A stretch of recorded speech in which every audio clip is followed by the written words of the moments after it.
Listen, I played in the NFL. I've taken enough shots to last a lifetime.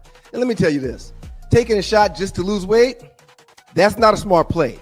That's why I roll with Brain IQ, the all-natural weight chews, cut cravings, boost metabolism, and sharpen focus. No needles, no chemicals, no crash. Just results you can chew on. And Brain IQ is not just about weight chews. They've got a full lineup of all-natural products to keep your mind sharp, your body fueled, and your health on point. Skip the needles, choose natural. Order now. BrainIQHealth.com/REF/1Live Stew. Brain IQ Chews. Smart, natural, built for results.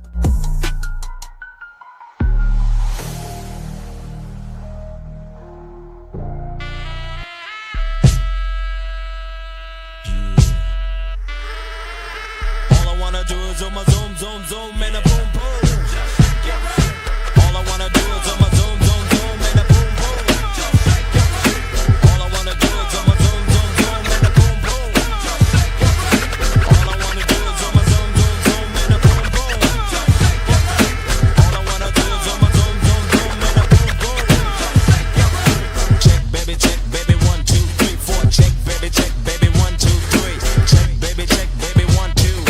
Check, baby, 1. It's called the Rump Shaker. The beach is like sweeter than candy. I'm feeling manly and your shaker's coming in handy. Sliding my claws from New York down by your Virginia. Tickling you around Delaware before I enter. Don't do seduction from face, hips to feet. A wiggle and a tickle can make the night complete. Now since you got the body of the year, come and get the award. Here's a hint, it's like a long sharp sword. Flip tails and let me see you shake it up like dice. The way you shake it up is turning mighty men to mice. But A plus got a surprise, that's a backbreaker. Now let me see you shake it up like a rump shaker. All I wanna do is on my zoom, zoom, zoom, and a boom, boom.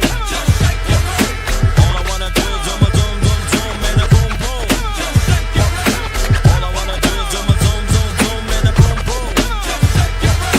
All I wanna do is on my zoom, zoom, zoom, and a boom, boom. Check, baby, 1, 2, 3, 4. Check, baby, 1, 2, 3. Check, baby, 1, 2. Check, baby, 1. It's Teddy, ready with the 1, 2 checker. Rex in the fences in the fence, but I'm the wreck off the track. About the honey shaking bumps and they backs it. Booties of the cutie steady shaking but relaxing. The action is packed in a jam like a closet beach, bound to get you up cold flowing like a faucet. Not mean to make it sit, not mean to make it jump, but yet make the hotties in the party shake it rump. I like the way you comb your hair, I like the stylish clothes you wear, it's just the little things you do, that makes me wanna get with you. All I wanna do is on my zoom, zoom, zoom, and a boom, boom. All I wanna do is on my zoom, zoom, zoom, and a boom, boom. All I wanna do is on my zoom, zoom, zoom, and a boom, boom. All I wanna do is on my zoom, zoom, zoom, and a boom, boom. Just break it down. Shake it now, shake it. She can spend every birthday butt naked. Body is soft, making me wanna squish her. More chest in the game, a rumper like a subwoofer.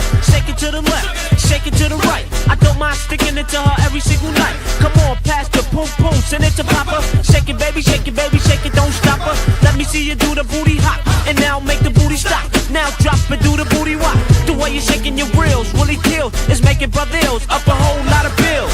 But I ain't into tricking, just the treating. And I ain't into treating every trick that I'm eating. Nah. Yeah, shake it, baby, shake it down, shake it like that. All I wanna do is on my zoom, zoom, zoom, and a boom, boom. All I wanna do is on my zoom, zoom, zoom, and a boom, boom. All I wanna do is on my zoom, zoom, zoom, and a boom, boom.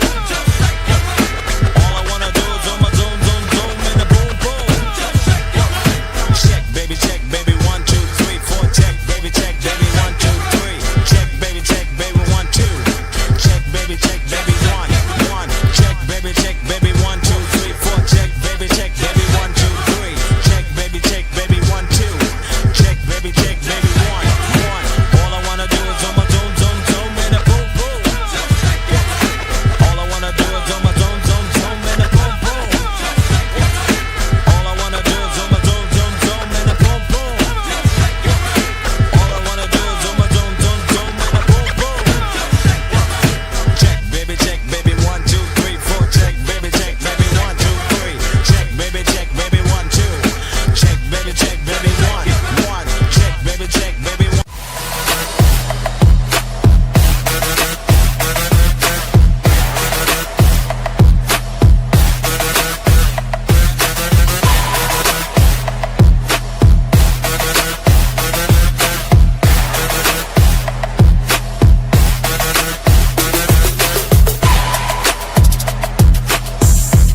And we've got to thank God every minute of every day. Y'all know what time it is. Happy Giving Thursday. It's the guys with Two Live Stews. He's Doug, I'm Ryan, but together we make up your Two Live Stews experience. Good morning to my man Raymond A. Sutton, the fourth, 4827, the beautiful Mocha Bella. What's up, my man John Dingle in the building? And an honorable mention to the great Mongo Slade. Mongo! Good morning to all of them, and good morning to you, Dougie Stew. How you feeling this morning, sir? I'm fantastic, man. How about you, sir? I too, sir, am feeling absolutely stewtastic, man. I got to get this off my chest real early, man. Real early. Yes. Shouts out to the beautiful people in Detroit, WGPR, Hot 107.5 FM HD2 in Detroit. Good morning to the wonderful people in Michigan. We love y'all. Make sure you like, subscribe, share, and pass the word about the Two Live Stews. What you getting off your chest, man? Get it off your chest. That Berkeley Stag helmet up there, the blue Berkeley Stag helmet really irks the shit out of me. Hey, John Dingle, if you still in the chat, Doug hates the years that we wore that blue Berkeley Stag helmets and we took it away from the goal. So, I wasn't fond of it either, man, but we wore them well. We really did. So quick background on what I'm talking about if you're new to the show. Our high school, Berkeley High School, Moco, South Carolina, our helmets traditionally every year was gold, just like Notre Dame, just like the Georgia Tech helmet, as a matter of fact. Just like that one right that there. Same color. Yeah. I mean, Notre Dame, no logo, no nothing else, okay? And in Ryan's, was it your senior year or your junior year? Junior and senior year. His junior year, the head coach, Coach Swaggart, which knows better, Coach Swaggart know better.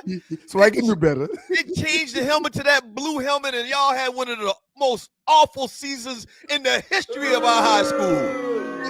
It wasn't one of the worst in the history. Who y'all, 4-6? No, hell no. We went 7-4 my senior year. Yeah, I never with no 7-4. I never had no sub 500 year at Berkeley High School, sir. I never won no titles. I got the lower state championship, but I did get the lower state championship one year, my sophomore year. But yeah, I never had no sub 500 year. So cooler has prevailed, and the next year they rolled back out the Golden Dome helmets, and we won like 4 or 5 state championships since then. Good morning, y'all. We appreciate y'all being here. Thank you for choosing the Two Live Stews, man. A lot of stuff to talk about. I want to mention this briefly, man, because I don't want to give this guy no shine. But Tuesday night, and this was probably part of the problem, on 50 milligrams of that gas, I watched the State of the Union, sir, and I couldn't have been more disappointed in America. I couldn't have been more disappointed in America. Why would you give that guy ratings, man? Man, because of you. What do you mean? You're the one that told me years ago that it's good to listen and watch them cats so we can know what they're thinking on the other side. You're the reason why we used to put it on Fox once a week for like 3 minutes a week. That's absolutely true. I have said that before. I just didn't mean for this guy. I meant everybody else but this guy.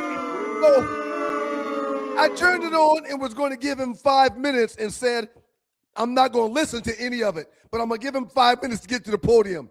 It took him 42 minutes to walk from the front door to the podium, which was 20 yards away. I hate that son of a bitch, man. I do, man. There was a huge segment of, I'm guessing, Democrats or maybe socialists or maybe undecideds where their section is in there in the chambers. That wasn't even there. Right, yeah. And there was a very small section of Republicans, I'm guessing, that made up the bulk of the people that stood up every 5 seconds. He said something. It was one of the worst things I've seen in a very long time. That's it. I don't want to talk about it no more. Maxine Waters says she will not Trump will not get her presence at this thing. She didn't show up. Let me ask you a question. Why didn't none of the Democrats go? Why did none of them should have showed up for that ish show? It was a disgusting ish show. Because a lot of people believe in decorum to some degree, no matter what the situation is. They don't want at some point when a Democratic president gets back in office and the Republicans do the same thing, that they have that over their heads that they didn't show up for Trump. Okay. So it's a lot of back and forth in politics and bullshit, man. But this Trump is an outlier of the norm. So yeah, if none of the Democrats would have showed up, I would have been fine with that. Why would you show up and patronize this BS? What you know it's going to be. So while you were watching that, I think this was at the same. It may not have been the same time. You didn't watch the Tyler Perry show again, did you? No. While you were watching that, man, I was watching the Lakers retire Pat Riley. I think it was the same night. Even if it wasn't, I meant to talk about this on Monday's show. Okay. I was watching the Lakers. I guess retire Pat. No, I guess he didn't have a jersey. They had a statue unveiling for Pat Riley outside. Wow. He deserves it. Huh? He deserves it. Yeah, Tree got that. Tree, if you have that picture, could you flash that picture for us? It's already up, but you're not looking? It's already up. No, I sent her another picture. Oh, okay. I didn't know that. So It doesn't. You can't. Okay. You can't what? You can't what? Thank you. Oh, beautiful picture. Beautiful picture. That's beautiful. Good job, Doug. That's nice. Hey, man. That's producing, Doug. Good job. They honored Pat Riley by giving him a statue, and I think it's like 6 Lakers now with a statue outside of the stadium. And I mean, does Shaq have one? I don't think so. No, I think Shaq does. If y'all hadn't given the Diesel a statue, shame on y'all. Well, as a matter of fact, Shaq should have one in just two places. Orlando and LA. Well, I mean, I'm definitely sure he has one in Orlando. Yeah, he should definitely have one in Orlando. That's another whole long story as far as Shaq and the Lakers, man. But anyway, so I thought it was a great ceremony, and the thing that really struck me, man, was it's not even 7:10. We got time, man. Make it a quick 60 seconds, man. No, it ain't a quick 60 seconds. But on the all-time Laker team, Shaq is not on my all-time Laker team. Clearly, what? He can't be because Kareem's the center in the all-time Laker team. And then at the power forward, I got Pau Gasol. You can't put Shaq at the power. No, he's a center. Okay, he's a okay, center. but in situations like this, you create an alternate, or you create a 6-man or something. But you can't overlook the Diesel. I love the Diesel, but no, the center is Kareem. The power forward is Pau Gasol. The 3 is James Worthy. The 2 is Kobe. And the point is Magic. That's a strong team. That's a strong team. Oh, give a damn what you say. Yeah, that's a strong team. But because Pau Gasol is probably the weak link of that starting 5. And he's got 2 rings, or 3 rings, I think. I think he got 3 rings with Kobe. Yeah. Pau Gasol was a baller for us, man. He did a lot. If you're new to the show, I'm a Lakers fan. So he was one of Kobe's favorite fans. Yeah, Shaq don't make the cut. Man. No offense to Shaq. I love Shaq, but who you gonna sit? Pau Gasol meant more to the organization and helped us get out of the shadow. Of the chat's going crazy. The chat's going crazy. Right. So Pal helped us get out of the shadow of Shaq. You remember there was this big thing between Shaq and Kobe? Who gonna win more rings? Question. Go ahead. Can you take Pau Gasol off? To the words of Maurice Palmer, Pau Gasol was our 4, but Bynum was the center. Can James Worthy play the 4 instead of Pau? No, Worthy is the 3, man. Worthy is the 3. Okay, it's as simple as that. Okay, and I know people might, because y'all very sensitive about y'all heroes, and I love Shaq. Don't get that twisted. but he just don't make the cut for the Man, Lakers all-time team. He's one of the most dominant players in the history of the league. Yeah, There's no way he can't be honored as a Laker on your top 5. No way. Not over Jabbar. Hell no. No way. No way, Jose. So I thought it was a great ceremony, man. Pat Riley looked old as Methuselah. Well, I was about to say he is old, and the only person that looked older than Pat Riley was Kareem. Kareem is oh struggling. my, Kareem is. Now I'm gonna tell you, struggling. if you didn't see this live, Pat Riley didn't look that good as he does on this picture. He looked way worse than he looks in that picture when they had the close up on him. He is old as dirt, and it's humbling, man. It's kind of, it's an eye opener, man. Life moves on, and people get old, and people leave here, and it is what it is. It does not stop. Pat Riley was like the GQ coach, $5,000 suits and looking custom made from head to toe, like the great Ric Flair used to say. And now he's just old and decrepit, man. Shouts out to him, though. Phenomenal career with the Lakers in basketball, period. Thank you, Chitar. My assistant has told me that Pat Riley is 80 and the great Kareem is 79. Ooh. So yes, they're old, but I still know a couple of 75 to 80-year-olds that are playing pickleball and moving around and still having sex in these streets. Well, the Viagra thing is a game changer, evidently, but still, man, it's just very interesting to see those guys. They had basically all of the guys from like the '87 team. They go Worthy back there. They go Jamal Wilkes, one of my favorite players to the right. Shouts out to Worthy. Pat Riley said that everybody was out there to honor him without a tie. They all get a $2,000 fine, and Worthy doesn't because he's the only one that had on a tie. Yeah, that's crazy, man. The great Jamal Wilkes over there, looking like somebody auntie. You're not a tie wearer either. When we put on suits, you usually have your top button unbuttoned. Uh-huh. Yeah. But I thought it was great. Shouts out to the Lakers, man. We got a packed show for y'all today, man. Arlie coming on with Arleywood. Oh, Tree wanted us to mention this. You were going to mention something about snow, and then we were going to show the cousin. We were talking about our cousin and how this winter storm came through the East Coast, especially up north, and how it was just devastating, how they shut the streets of New York down for like a couple of days. And our cousin hit us up, and I was checking on her like, I hope everything's okay. And she sent me a picture of her front yard. It was like 5 feet of snow in it. Mm-hmm. And then she sent a picture of her steps. Mm-hmm. And I'm like, well, what's going on there? She said, that's $125. Yes. So there goes the steps right there. Our cousin Vonnie, and she's in Hempstead now, born and raised in Queens. But there go her steps, and there go the walkway from the steps to like the street. And then there's a little left turn you can see on the right on the walkway. But yeah, man, they really got out there. When they shut down everything in New York City because of weather, you know it's bad. Right. Yeah. Right. She paid $125 to get that little snow shoveling done on her driveway.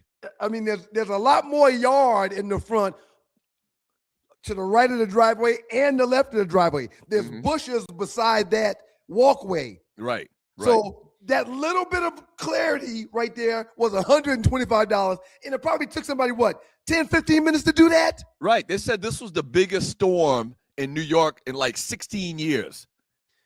In Detroit, when I lived up there, I lived right past the Palace on Lake Orion for a little while. And I had these little kids in our neighborhood that lined up every morning there was snow to clear my driveway. I mean, they would wait out there. If I was late, they would probably be late to school to get paid to clear that driveway.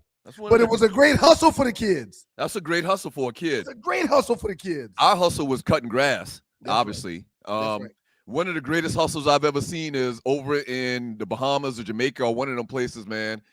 When you get off the boat, the kids would tell you to throw nickels in the water or quarters in the water or whatever, and they dive, and it's like 30 feet deep.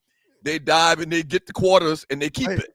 Right. And they come up, they pop back out of the water showing you they got the quarter or whatever. Right. You remember that? Yeah, that's a strong hustle. That's a strong hustle right there. Hey, That's a strong hustle. Hollywood coming on a little bit later with the Hollywood Report, top news and entertainment. The Water Boys, our folk, Trey and B. Rich, going to come on and talk some Falcon football. We said that weekly we're going to try to do this thing where we put a focus on a particular city where something's going on in the sports world. There's a lot going on with the Falcons. There's some stuff going on with the Atlanta Hawks. So we're going to bring our boys born and bred here in ATL. When they die, they're going to be ATL gone and I dead. forgot to show you something. That saying goes. Yeah, you just said it wrong. Yeah. You know who this is? I'm guessing it's Reggie Jackson. Who's 25? Take one more guess. Ricky Henderson. This is the great Mark McGuire, sir. That cat don't like when I wear a jersey donning a colonizer's number. He don't like that. You could have got Reggie Jackson. They didn't have New Reggie York Jackson. Yankees. You I've could have. got a Reggie Yankee and a Reggie Royals, I believe. Yeah, but yeah. No, not Royals. Reggie. Not Royals. The Oakland A's. California Angels, as well Angels. as It's an Angels. as well as the Yankees. It's an Angels. So yeah, B. Rich and Trey coming on. They got a podcast called The Water Boys. Tell the people about the Two Live Stews thing one more time, man, before you get out of here. Oh yeah. Hey, listen, if you listen to other podcasts, post this in their chat. The peace symbol representing 2, and then Live Stews as well. And spread the word about the Two Live Stews. Make people kind of wonder, what's that, peace sign, and who are these Two Live Stews guys, to create some conversation. Up next in the door, guys, with you guys, the Two Live Stews right here on WGPR, Hot 107.5 HD2 FM in Detroit. There's a lot of free agent quarterbacks on these streets. We'll dig into one particularly up next. Yeah, so I think those guys start running at the combine today. So NFL talk. Kyler Murray's in the news. We'll get into a bunch of football. Once again, the Water Boys coming on later to talk some Atlanta-centric sports stuff. Just a lot of fun. Can I ask you a question? Yes, sir. If it's the end of the segment and I tease what we're going to do next, why would you re-tease it to go past the end of the segment? Well, I didn't re-tease it because you cut me off before I finished teasing everything I was doing that. Okay. You cut me off and just went to something else. All right. That's all, man. Two Live Stews, don't go away. I mean, you do that a lot too.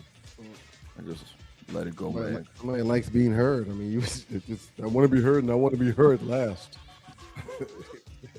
You want the last word. It just doesn't make any sense.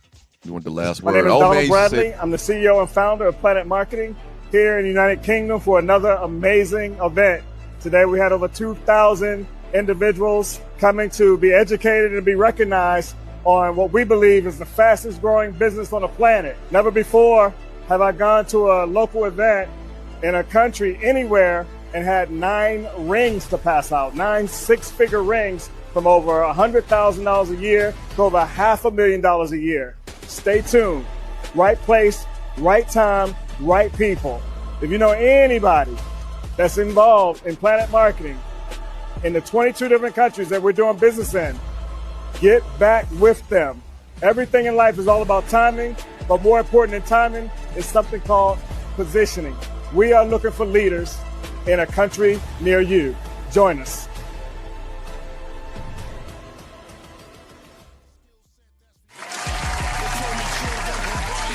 That's the WGPR Hot 107.5 FM HD2 in Detroit. The Sports Rap Network is in the building. Thank y'all for choosing the Two Live Stews. Next door, Ryan Stewart, to make them of those stews. And this is your Two Live Stews experience. Good morning, Ron. That's the great BMX in the background. Check him out on Apple Music, Spotify Music. BMX, aka the old school hip hop loving talent, Pee Wee Shine. All right, so Spotify Music and Apple Music. Check him out. BMX, Pee Wee Shine. You're watching the Two Live Stews Experience. Doug Stewart, Ryan Stewart. Something I want to mention. Oh, IntelliTravel and PlanNet. You just saw the commercial when we came back from the break. If you like to learn how you can book your own trips, your hotels, your cars, your vacation packages, for family reunions, gatherings, on business or whatever, hit me up. sme.dougstewart@gmail.com. That's sme.dougstewart@gmail.com. I'll shoot you back some information on PlanNet and IntelliTravel, okay? Big commissions by booking your own trips. sme.dougstewart@gmail.com. In the NFL, sir, there's a lot of rumors going on right now. One in particular about Kyler Murray being on the move. That's the number one trending story. You got the NFL Combine and a lot of deals being made at the NFL Combine. And Kyler Murray's name is being bantied about as a trade bait. It really hadn't worked out in Arizona.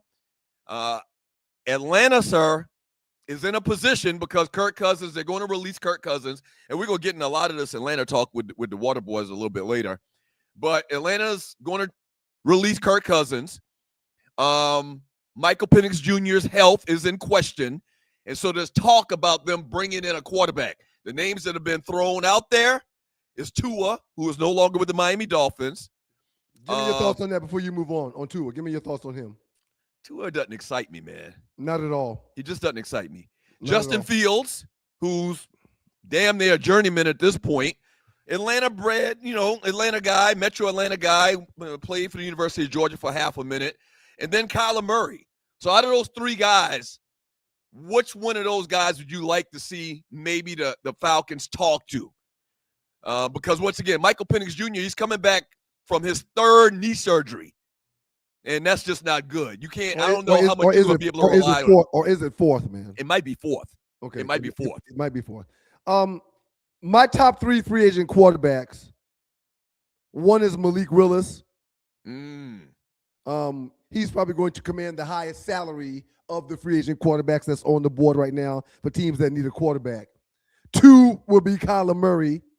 I think with the right offensive line, I think with the right offensive coordinator, and I think with a sound running game, that Kyler Murray could be dangerous if he comes and studies.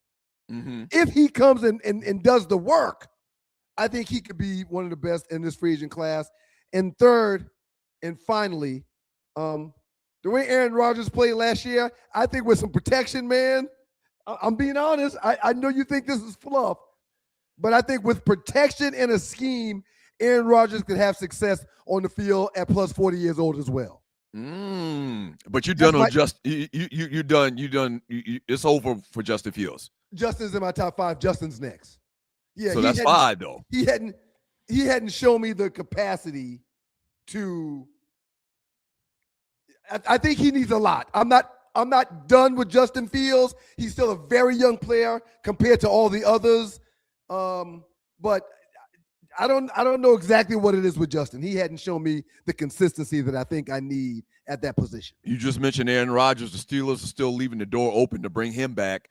I don't get why they always do this. Every legendary Hall of Fame top 10 quarterback in their career, they always bounce around a couple of different teams at the end. He was with the Jets, now he's with the Steelers.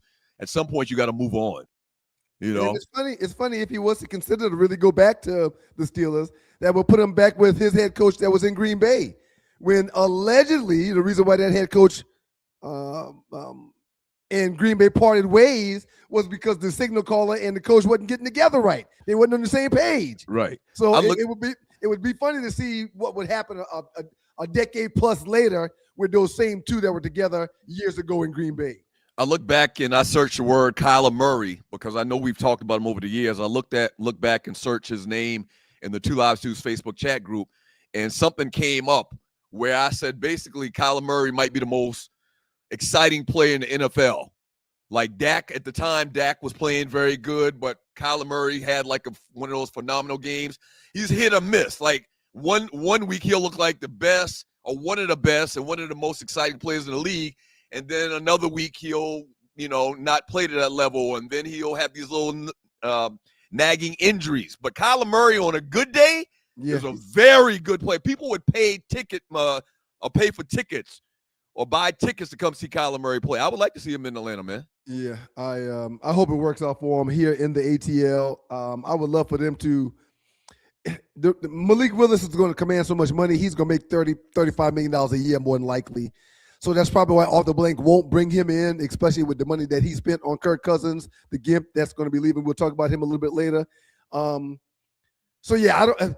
Having Michael Penix is not going to allow them to spend big money on one of these quarterbacks, which is why they won't probably get Malik Willis. But because Collins made so much money, and he probably needs one more opportunity to show people he can play, that should be a salary that they'll be willing to pay for Kyler Murray. We'll see, man. I'm excited about it. Do us a favor, like and subscribe to the show. It's very, very important. Before I forget, like and subscribe to the show. We told you about the peace symbol that we'd like for you to drop in other people's podcasts. And also, don't forget, today is Thursday. So what does that mean, sir? Thursday. Oh, it's Giving Thursday. It's offering time. If you'd like to donate to the show, look to the bottom of the chat and to the right. And depending on when you're watching, it's going to be a heart or a dollar symbol. Click on that and donate whatever you like, whatever you can to the show to help us keep the lights on and keep delivering you this fine radio product. All right. And we would really, really would appreciate that. One more story that's really kind of like trending right now and talking about NFL and trades and guys getting released is this A.J. Brown thing, man. That's never, ever.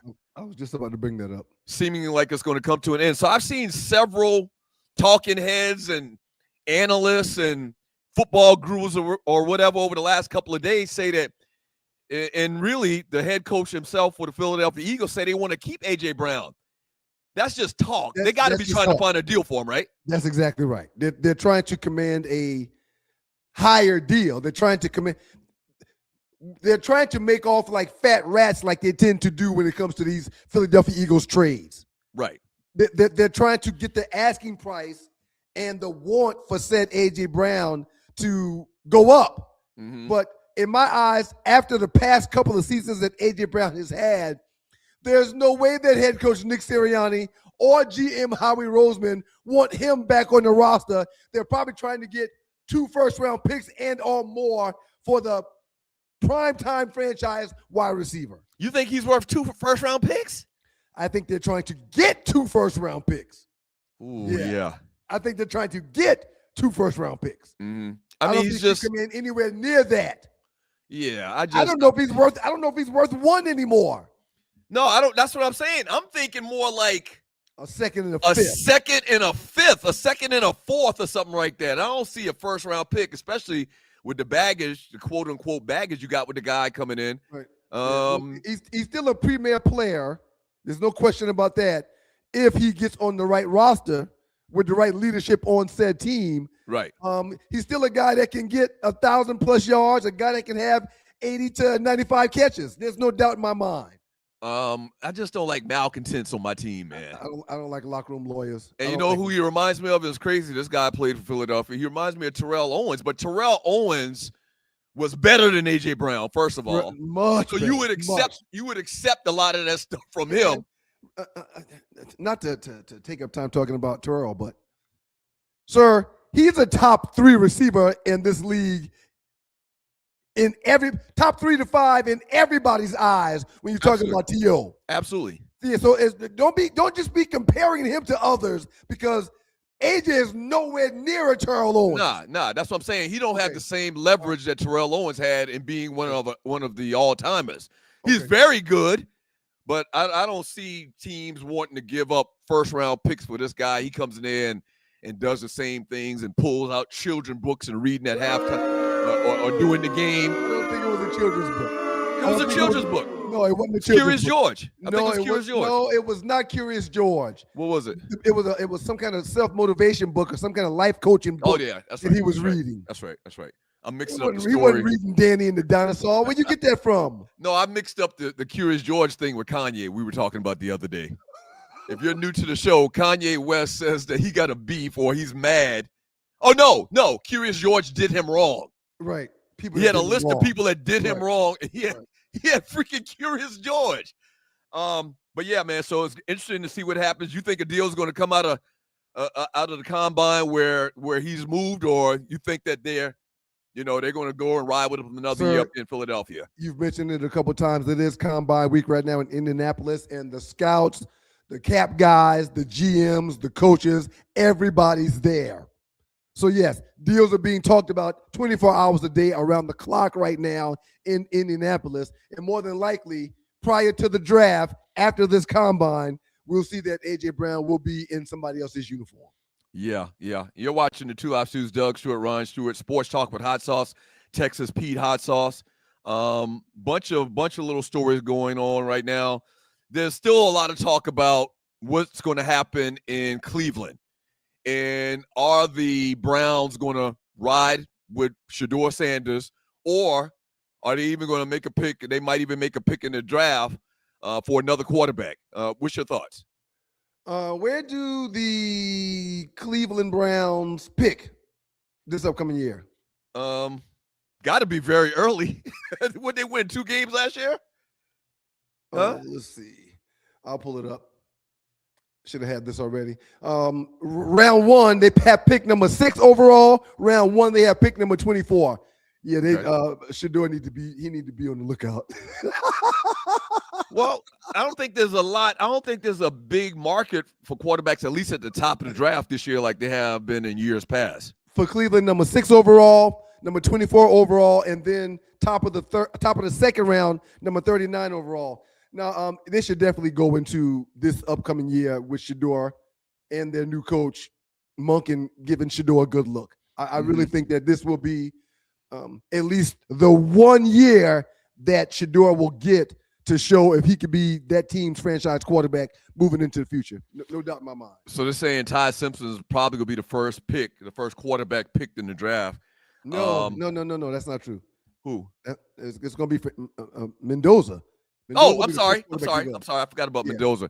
But obviously, Mendoza's going to be the first pick. I guess what I'm talking about is going to be available. The kid from Bama. For Cleveland. So, yeah, Mendoza's going to be number 1 going to the Raiders, but Ty Simpson is mostly being talked about right now as being the second quarterback off the board. At the number 6 pick, I don't know, maybe 24, because you are going to need some backup up there in Cleveland. Yeah. So, going to be very interesting draft. 2 of my favorite things of the year, the draft and the combine. The great Richard Bullock says that ATL should go get Shedeur. You do know that Stefanski, the guy that would not put Shedeur in the field until he had no other options, is now the new head coach in Atlanta, right? Yeah, exactly. So yeah, Richard, I don't think he's going to make a play to start off his tenure as the ATL head coach with Shedeur Sanders at his quarterback position. I don't think those two kind of vibe together. Yeah. And a lot of people would say it'd be interesting because Dion played here. You know, he's one of the fan favorites in this city, and bring his son here. And then there would be talk about Dion being the coach if Stefanski were to struggle. So that's just not going to happen. Yeah, Matt Ryan, off the blank, and Stefanski making the decision to bring in Shedeur. Nah, I don't think so, player. I don't think that's going to happen. Yep. I don't think so. So we're going to talk to B. Rich and Trey. Atlanta born, Atlanta bred. When they die, they're going to be Atlanta dead. They're going to come on and talk about the Atlanta Falcons. Quote the great Ryan Cameron. Go ahead. I'm sorry, to quote the great Ryan Cameron. What are you about to say? Go ahead. No, I said to quote the great Ryan Cameron, Atlanta born, Atlanta bred. When he dies, he'll be Atlanta dead. Those guys are from ATL, born and raised here, and they're real passionate about Atlanta sports. So we're going to come on. They're going to come on, and we're going to get their thoughts about Falcons, Hawks, maybe even a little bit of Braves. Quick minute to talk about some NBA news. That's yeah. I don't know how current it is, but a couple of days ago, you guys as in the Lakers, played the Boston Celtics. Did you watch that game? Yes, I did. That's what I posted right after the game. We don't have a chance, and that's what spurred the conversation on Monday. What happened at the end of that game, sir? What do you mean?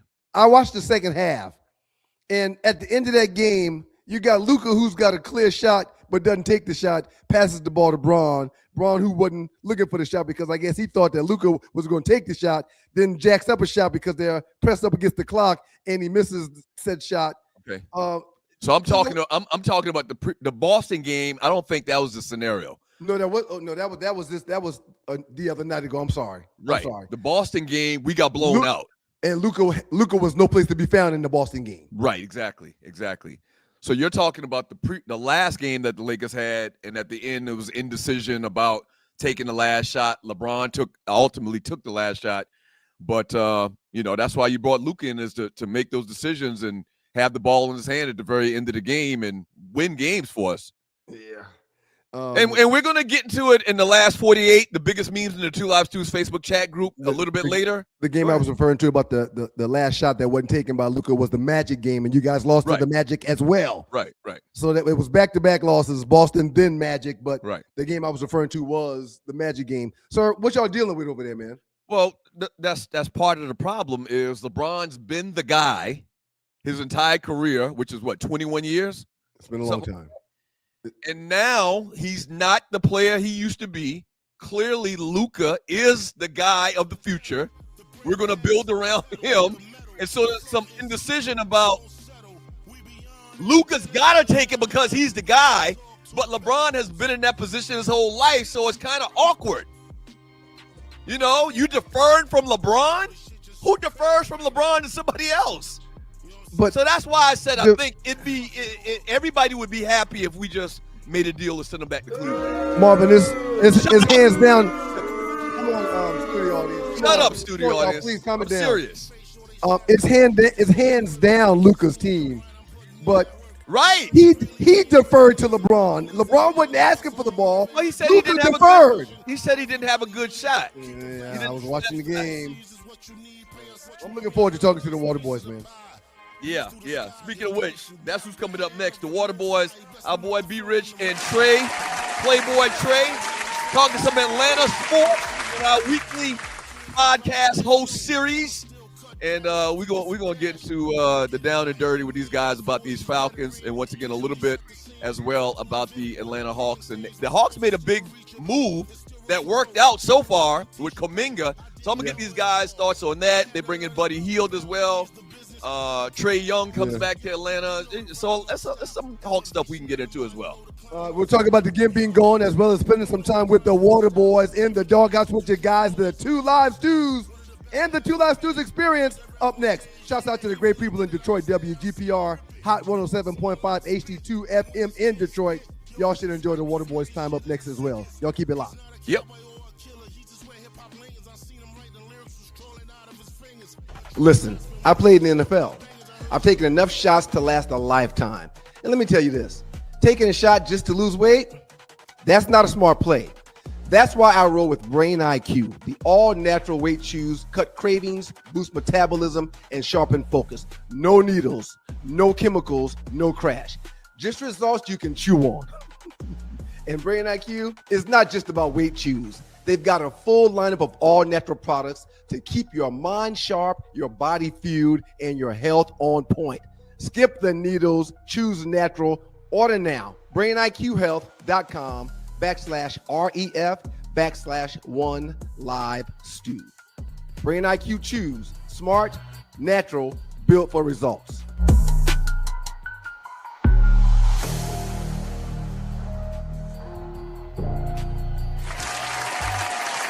Welcome back to you guys, the Two Live Stews. That's what Ron wants to make up of those stews, and this is your Two Live Stews Experience. Shouts out and good morning to my man B Rich in the building. What up, B Rich? What it do? What it do? What it do? What's up, Playboy Trey? Couldn't get under his boss's finger. What's going on? Where he at? He on the way, man. He on the way. Okay, so maybe we'll get Playboy Trey to pop in with us. Right now, we talking to my man B Rich, our boy B Rich, host of the Water Boys, Atlanta-centric sports talk.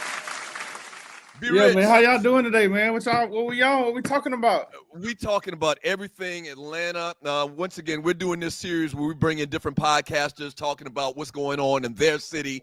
And right before we get into it, the name of the show is the Water Boys. B Rich, when you riding around town in that drop top rooster, do you stop and get them Water Boys money, or you keep it pushing? Man, you know, I did at first, but then they start saying, "Give me $20, give me $50." I'm like, nah, I'm keep going, man. Keep it moving, man. Do y'all experience that? Man, look here. Let me tell you something about the Water Boys, man. The real Water Boys. So if you're not from Atlanta, these cats, you know, young guys usually line up at the exits, and when you stop at the light of the exit, they rush up to your car and try to sell you some water. And I've just heard too many horror stories about people trying to cash out the money and they take the phone and they empty their bank accounts and all of that type of stuff. So I kind of stay clear of the water boys. How would you give somebody your phone, man? Like, come on, I don't give a Allegedly, it's like they take it from them. But once they know you're into Cash App and they know you're about to send them some money and you've already signed into your account, they snatch your phone allegedly. Yeah, I look, man. If somebody come knock on your window, crack your window, man. Just crack it. What's up? All right, so listen, man. We need a little bit more introduction to you, B. Rich. One, you used to be in the Stews League back in the day when we were doing the show on terrestrial radio here in Atlanta, and I'll mollywop your ass many a times. Hold on. That's what you knew that was coming. You knew that was coming, B. Rich. Wait a minute, this ninja just leave the damn scene? Where'd he go? See, that's why I don't like interviewing black people, man. God damn. That's why that's why I just, a white person would never do this. I was trying to find my Super Bowl championship trophy.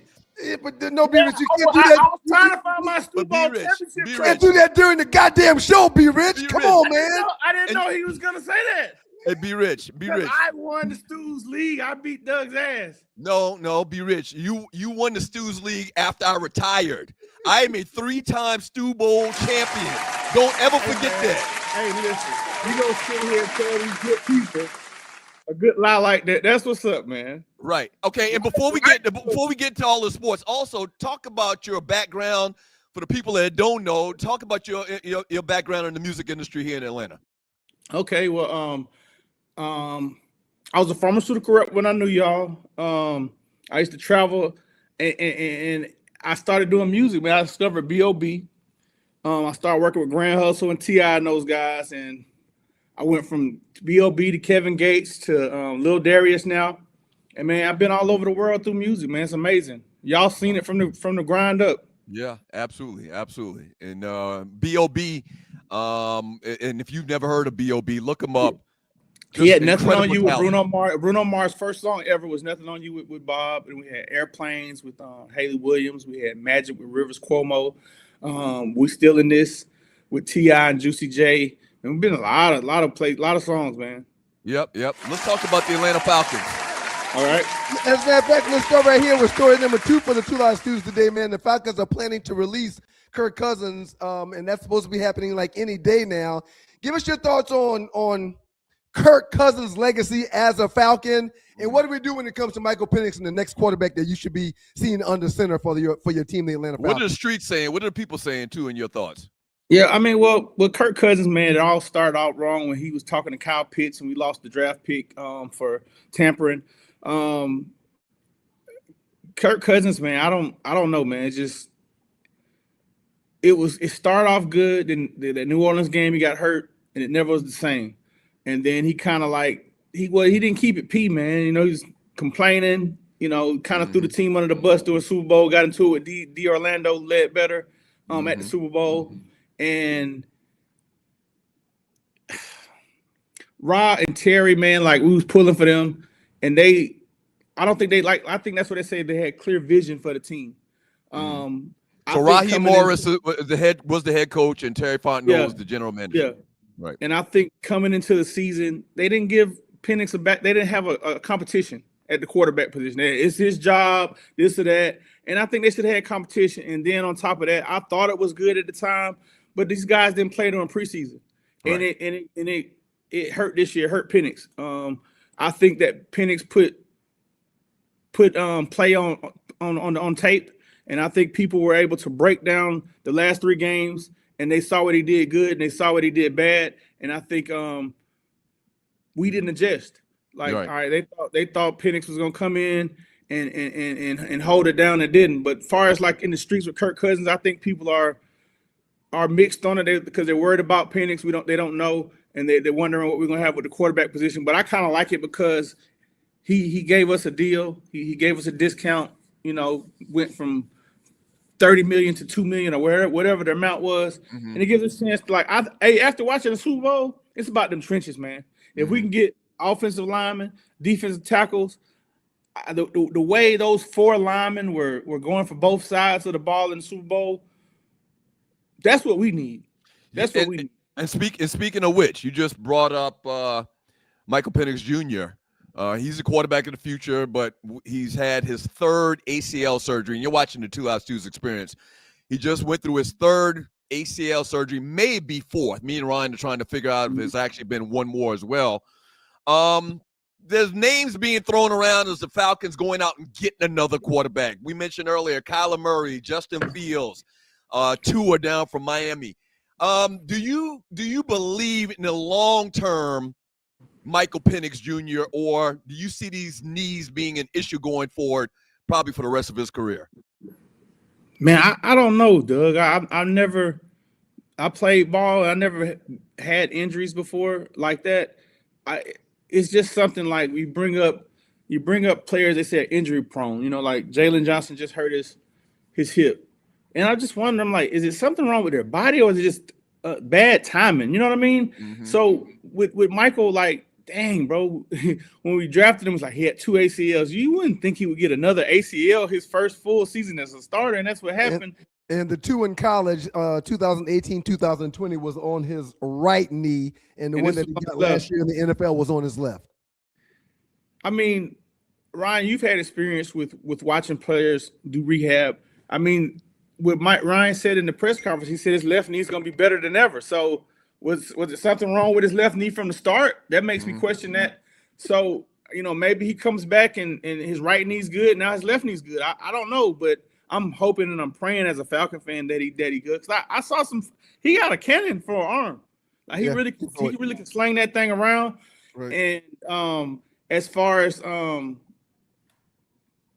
we'll see, man. We'll see. We're praying for the best, man. But like as far as the free agent quarterbacks that you saying, that's where I was going to ask you. Go, yeah. I'm hoping Justin Fields gets his footwork right. Get with a quarterback guru because he has all the tools, man. He got a lot of talent, right?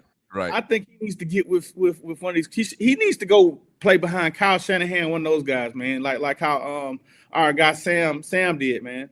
Right. Sam Darnold. Talking to B Rich right now with the 2 Live Stews, Doug Stewart, Ryan Stewart, host of the Water Boys, based here in ATL, talking ATL sports.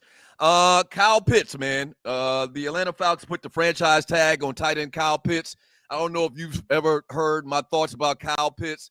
Just let him go, man. I mean, to me, he's been a big disappointment here in the city. All of the talent in the world, but we don't see it on the field but once every 10 games.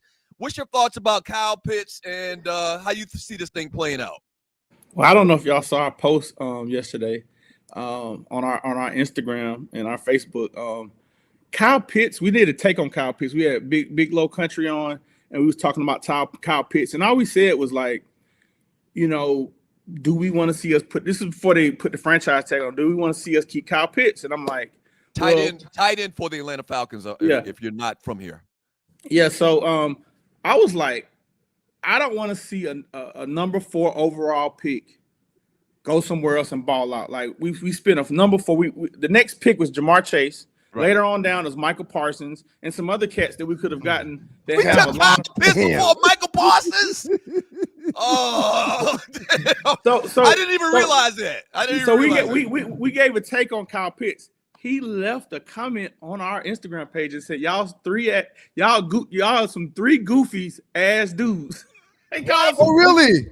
Yes. He's sensitive like that. Called us some goofies, man.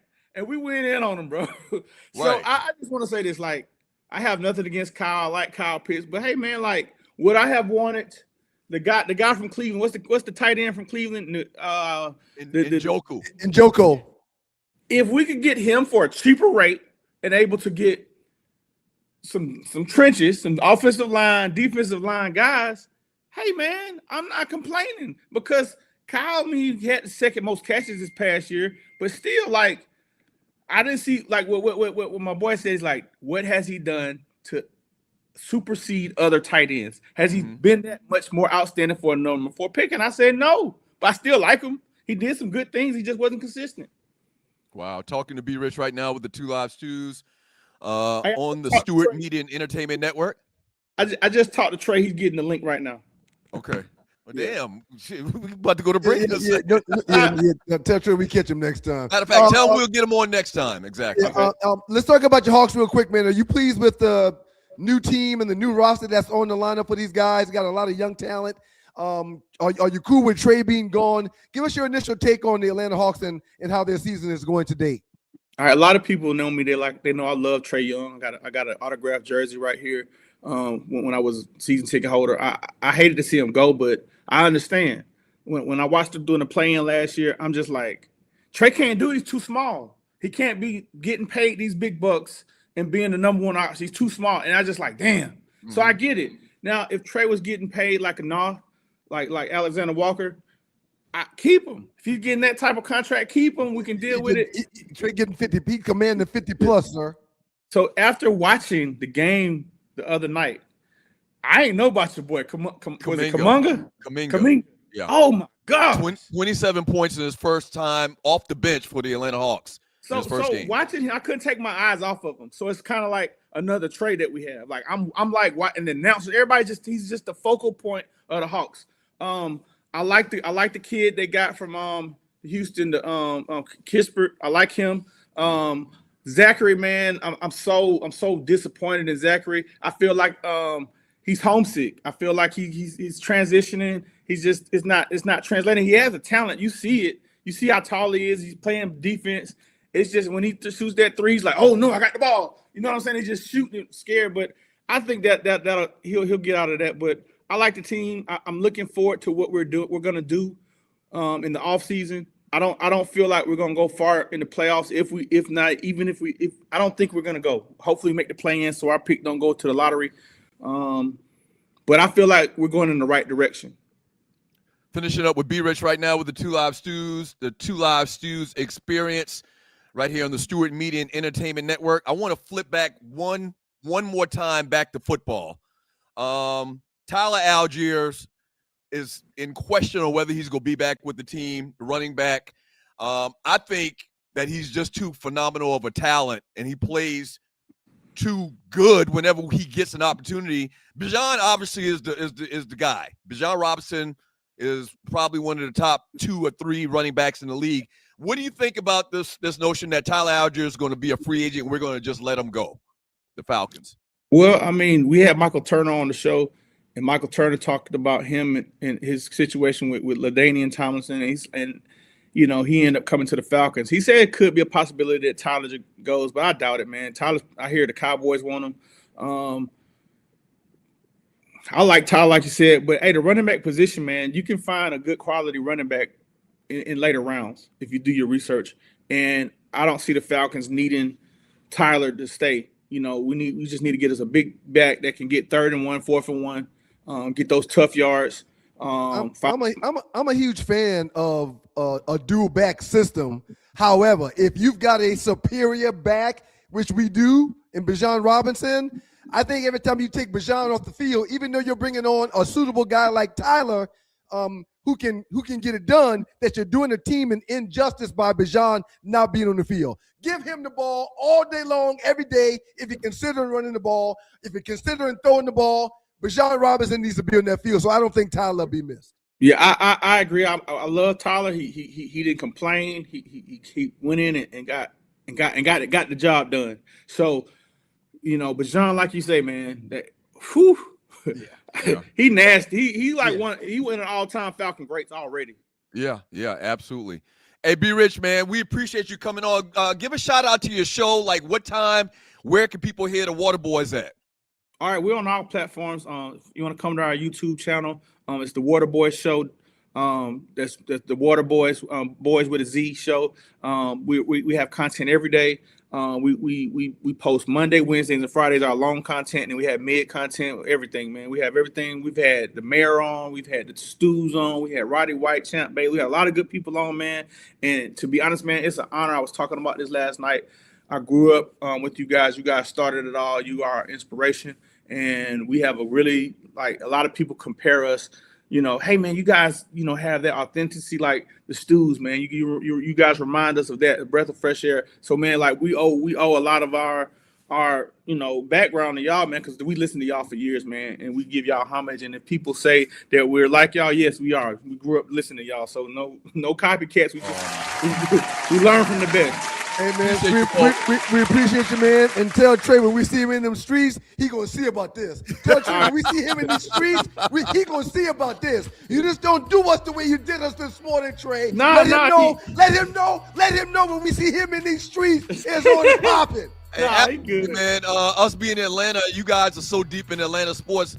We'll have more opportunities to have y'all on, and we'll get Trey on next time as well. All right. We appreciate you, Be Rich. Appreciate you, Be Rich. There he is, Be Rich, right there. The Water Boys.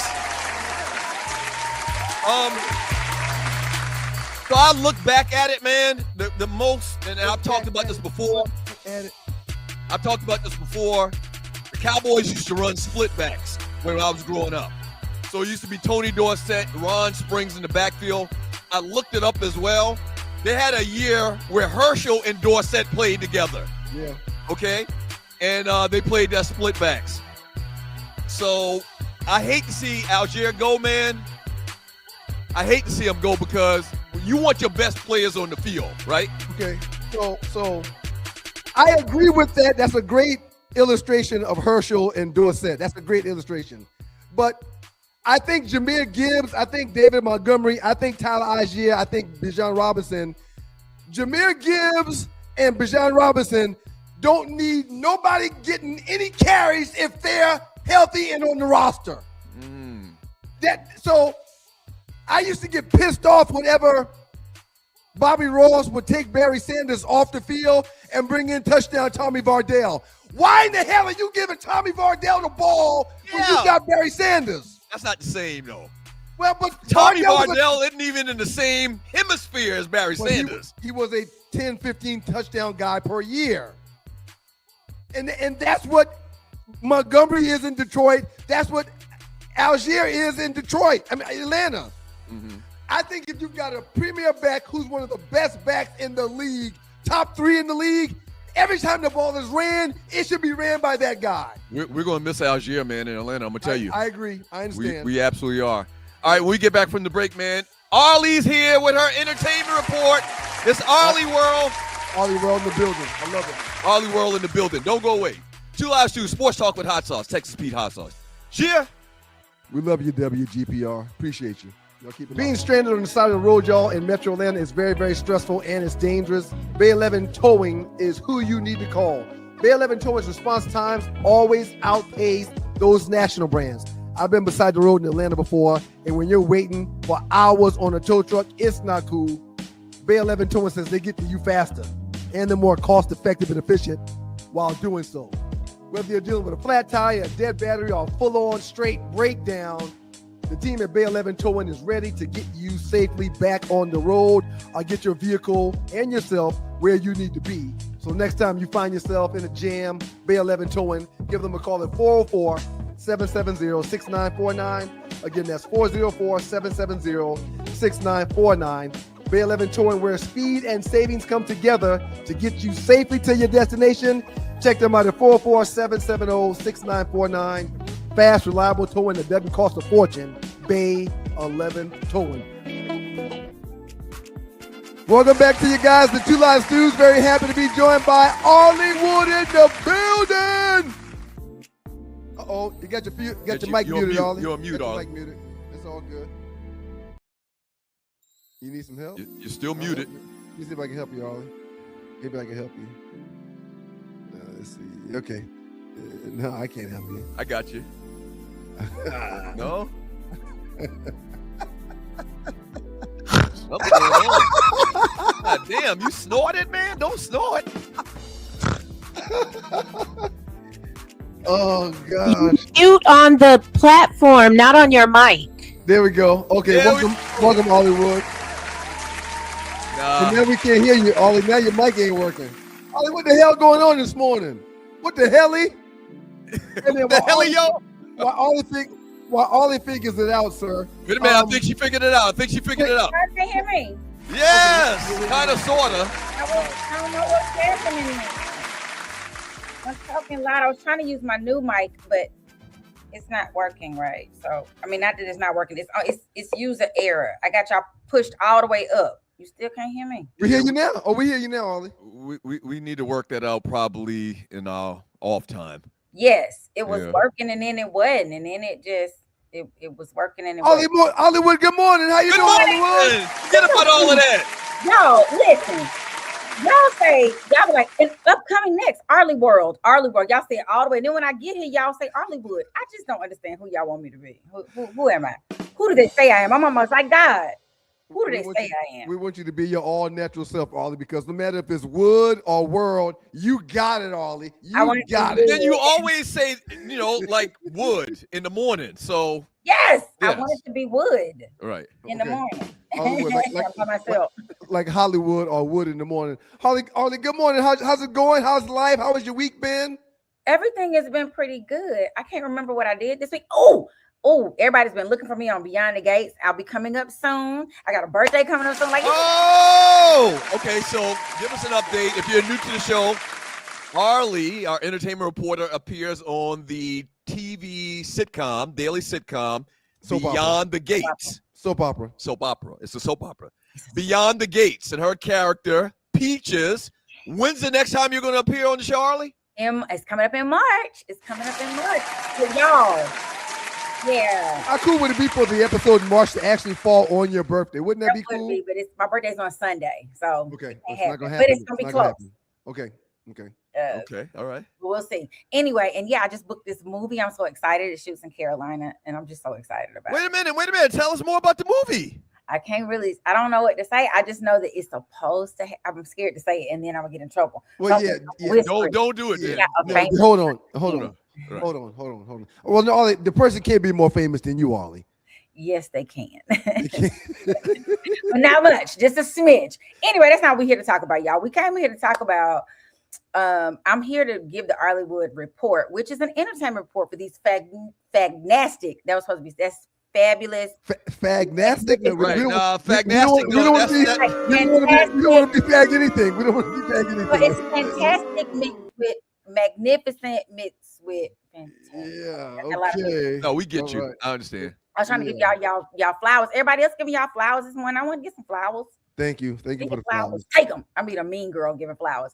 I came in this morning to do what we always do at the Arleywood Report is give. Oh, and I want to say this because Doug has been on my helmet about this, so y'all know it's not Doug, it's me. Mm-hmm. We're going on a cruise. Woo!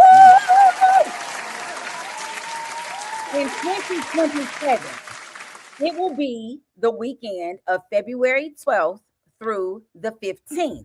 Get yourselves together. Take your Valentine, because guess what the Super Bowl falls on this year, y'all? Valentine's Day. Right. So we're gonna have fellas, we're gonna have ladies, we're gonna watch the Super Bowl all together on the big water like we did this year, which was so fun. Hopefully the weather is a little more giving than it was this year. Right. It was cold in Miami. It was like 41 degrees in Miami. So y'all know the world coming to an end. But that's not important because we're gonna cruise before it does.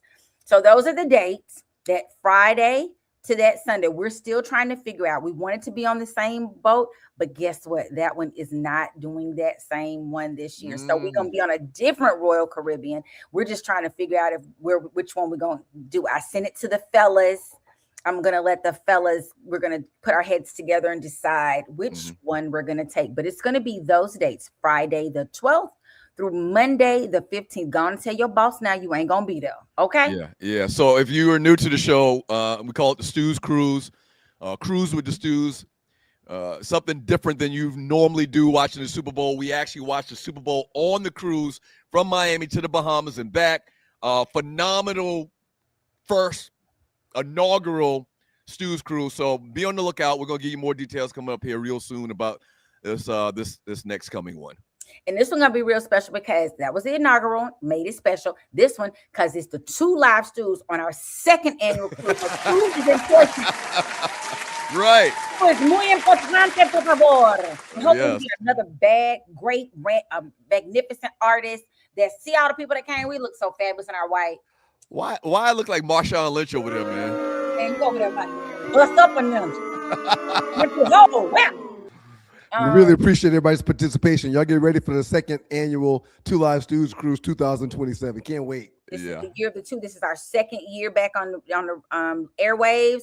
This is our second cruise. It's Right. two of them. Two is our number. Right, absolutely. No, and don't forget about the peace sign for two live stews. Prince got a song. You see a man knocking at your door. Uh-huh. All right, so boys and girls, how we start? We're gonna start this. Happy birthday to you. Happy birthday to you. Happy birthday. Ryan, you know, oh no, Doug does it. Hey, hey. That was good. When- Very good, Ryan. I Thank thank you. you for Thank jumping you. out there and getting it. Thank You've been you. practicing. Your voice came Yes. back from the Yes. last week. I'm so Yes. proud. Yeah. Oh, that's right. I'm happy, man. You got your voice back, sir. Mhm. Yes, I did. Our I two did. live stews are they are. I call myself a multi hyphenate because I dance, I act, I sing. These are multi hyphenated men. They That's do right. all. They sing, they host, they can. You should see the video of them from their When Doves Cry. Oh my God, still amazing. One of the most amazing performances. Prince would be proud. May he rest in heaven. So glad he is because he would be Absolutely. giving y'all the auntie eye. Anyway, we got birthdays, as you know. Do y'all know who Erica Abi Wright is? No, who's that? Who's Erica B. Wright is? Queen of Neo Soul, better known to all of us as Erica Badu. Oh, love me some Erica Badu. Badu. Well, today is her birthday, and she turned double nickels, baby. Erica's Erica- 55. Erica Yep. Badu, top 5 all-time bunkie. Top Yes. 5. Baby, she comes with a bunkie. She bringing much bunkie. Baby got back. Yep, she does, and she sold. Did y'all know her scent that she sold by Erica? But it was Badu with the the little cat. Anyway, it sold out in like 19 minutes when she put it on sale. She had like a scent that you could buy that smelled like her woo-ha. Nutty Anyway. juice. Nutty juice. What? Yes. You know about that, Oh, Doug? come You on, didn't I Doug. know missed that? that. I missed Oh, that. yeah. Yeah, she was on them streets selling Nutty juice, man, and the bottle sold out immediately. They said it Wait a sold minute. out. How long ago was this? When did this happen? This was a couple of Around. years ago. Okay. I don't know what year it was. You might have been really busy, like taking some kind of test to be a famous Right. person to do sell insurance. Mhm. Comedian and actor D. Ray Davis is 44 today. Did y'all know this dude? He openly has a polygamous relationship. He calls it a three-relationship. No. Yeah, Well, there's a lot of people that's doing that these days. Neo, that dude. There's several guys that are now into the polygamy thing, and they've got 2 to 3 women that they actually live with and love on. You I think don't buy it. I you can't think- imagine having two of me. Ooh, you think Neo got two girlfriends, man? Neo got 4. He got more than 2. You really think Neo got 4 girlfriends? I We do. put it on the air. We talk about it. He take them everywhere. They walk around like I do. Yeah, I've seen it. I've seen them together live. I've seen them with 3 of them live. Listen, man. I know No offense, but I don't think Neo has a girlfriend. Okay, that's Yo. cool. hey. That's cool. I don't think he has a girlfriend. What do they call it? A beard? The women. Oh, Yeah. well, he got 4 beards then. Yeah, All right. he got 4 of them. got That's 4. fine. We want to send a happy heavenly birthday to our own rough buff, Kevin Sanford. He would have turned Oh man. 3 yesterday. Shout out to Mocha Rest in Bella. peace, Rough Buff. Rest in heaven, happy heavenly birthday. And tomorrow, the C of TLC will turn 55. That's Rosanda Chili Thomas. Actor Stoney Jackson will turn 65. Former NBA point shooting guard Daniel Booby Gibson will turn 39. And one of the kindest, silliest, most talented people I've ever met and had the privilege of rearing, my brother Bobby V will turn a number on the 27th. Happy birthday, Bobby V. My brother.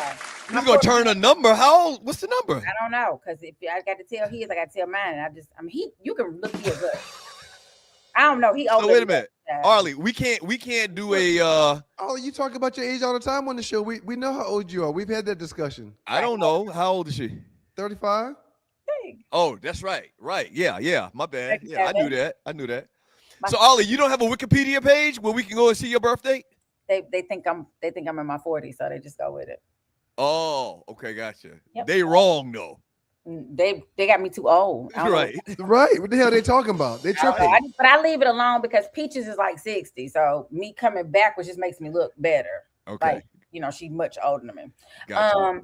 And I just feel bad for my parents because my birthday is coming up in 17 days. They had 2 Pisces children. Bless their little hearts. That's all I'm gonna say. Bless my parents' hearts. They did the best they could. They did the best they could. They did their best, but I guess their best wasn't good enough. Dang it. Shut up, audience. Leave him alone, studio audience. He likes attention. Much. No, Shut up.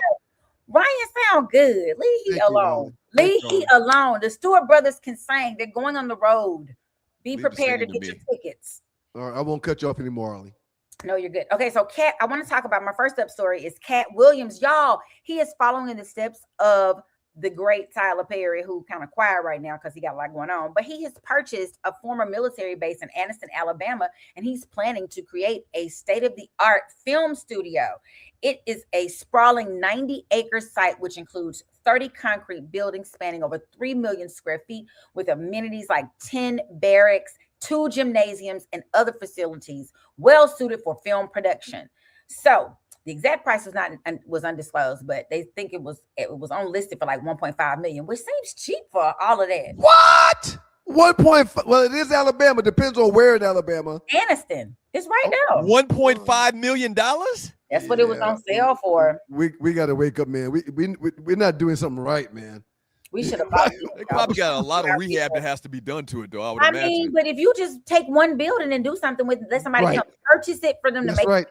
I got to go to Gaffney, South Carolina to film next week and the week after. So there's nothing in Gaffney. Right. That's exactly right. Well, Gaffney had people coming and made some little cute stuff outside. I know my South Carolina people know Gaffney. Gaffney has one of the top 5 high school football programs in the state historically. But that's all that's there is what she's saying. Yeah. Other than the high school football, ain't nobody just going to Gaffney to hang out. Let's go to Gaffney. Nobody's going to Anniston. We passed through it on our way on 20. So shouts out to Cat Williams for doing big things. I can't wait to see how this works. I don't know. I like Cat Williams. I do. So do I. Now I think he's bipolar, schizophrenic or something, but I like him. Well, I think he done had to fight because when you're a smaller person in the world, he got Napoleonic complex. That's what I think. I don't think he's bipolar. I think he has Napoleonic complex. When you feel like you got to go conquer everybody and beat somebody down all the time. You're probably one of the smallest people that I know that doesn't have a Napoleon complex. As a matter of fact, there's one of us on this thread right now that does have the Napoleon complex. I knew you was gonna say some shit like that.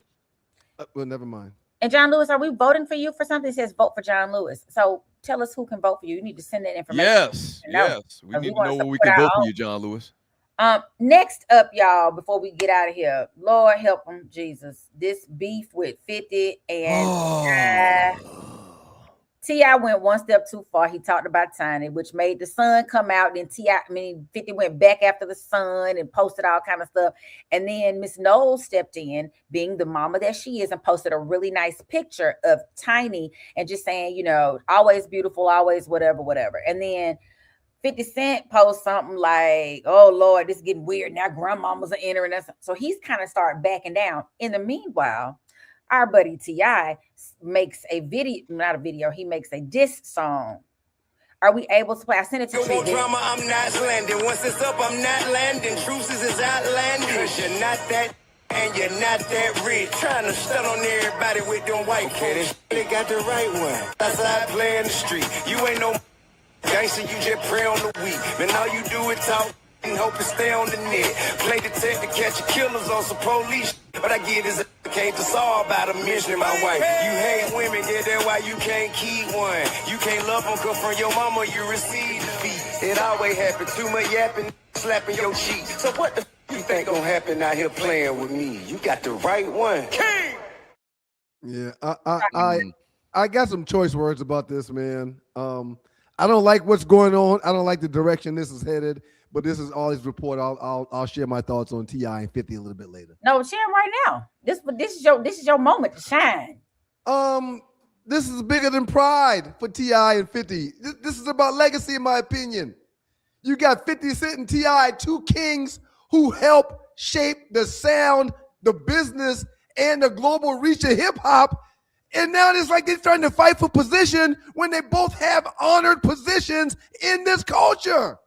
And when you start talking about the women and the children and taking it there, it's going to end up being a street beef, and I don't think these two kings should be positioning themselves for street beef.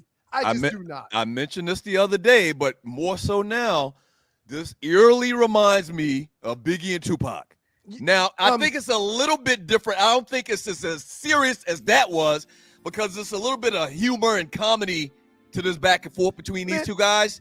But Tupac talked about I F your wife, and 50 Cent bringing in T.I. old lady. That's not good. It's not good, man. They both made major money, both got families, both earn respect across the world. I mean, these guys are international stars.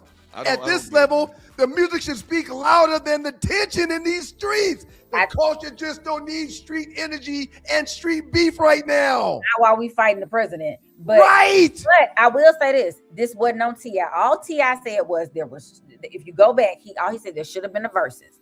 We talked about it, then 50 said no, or that was only during the pandemic.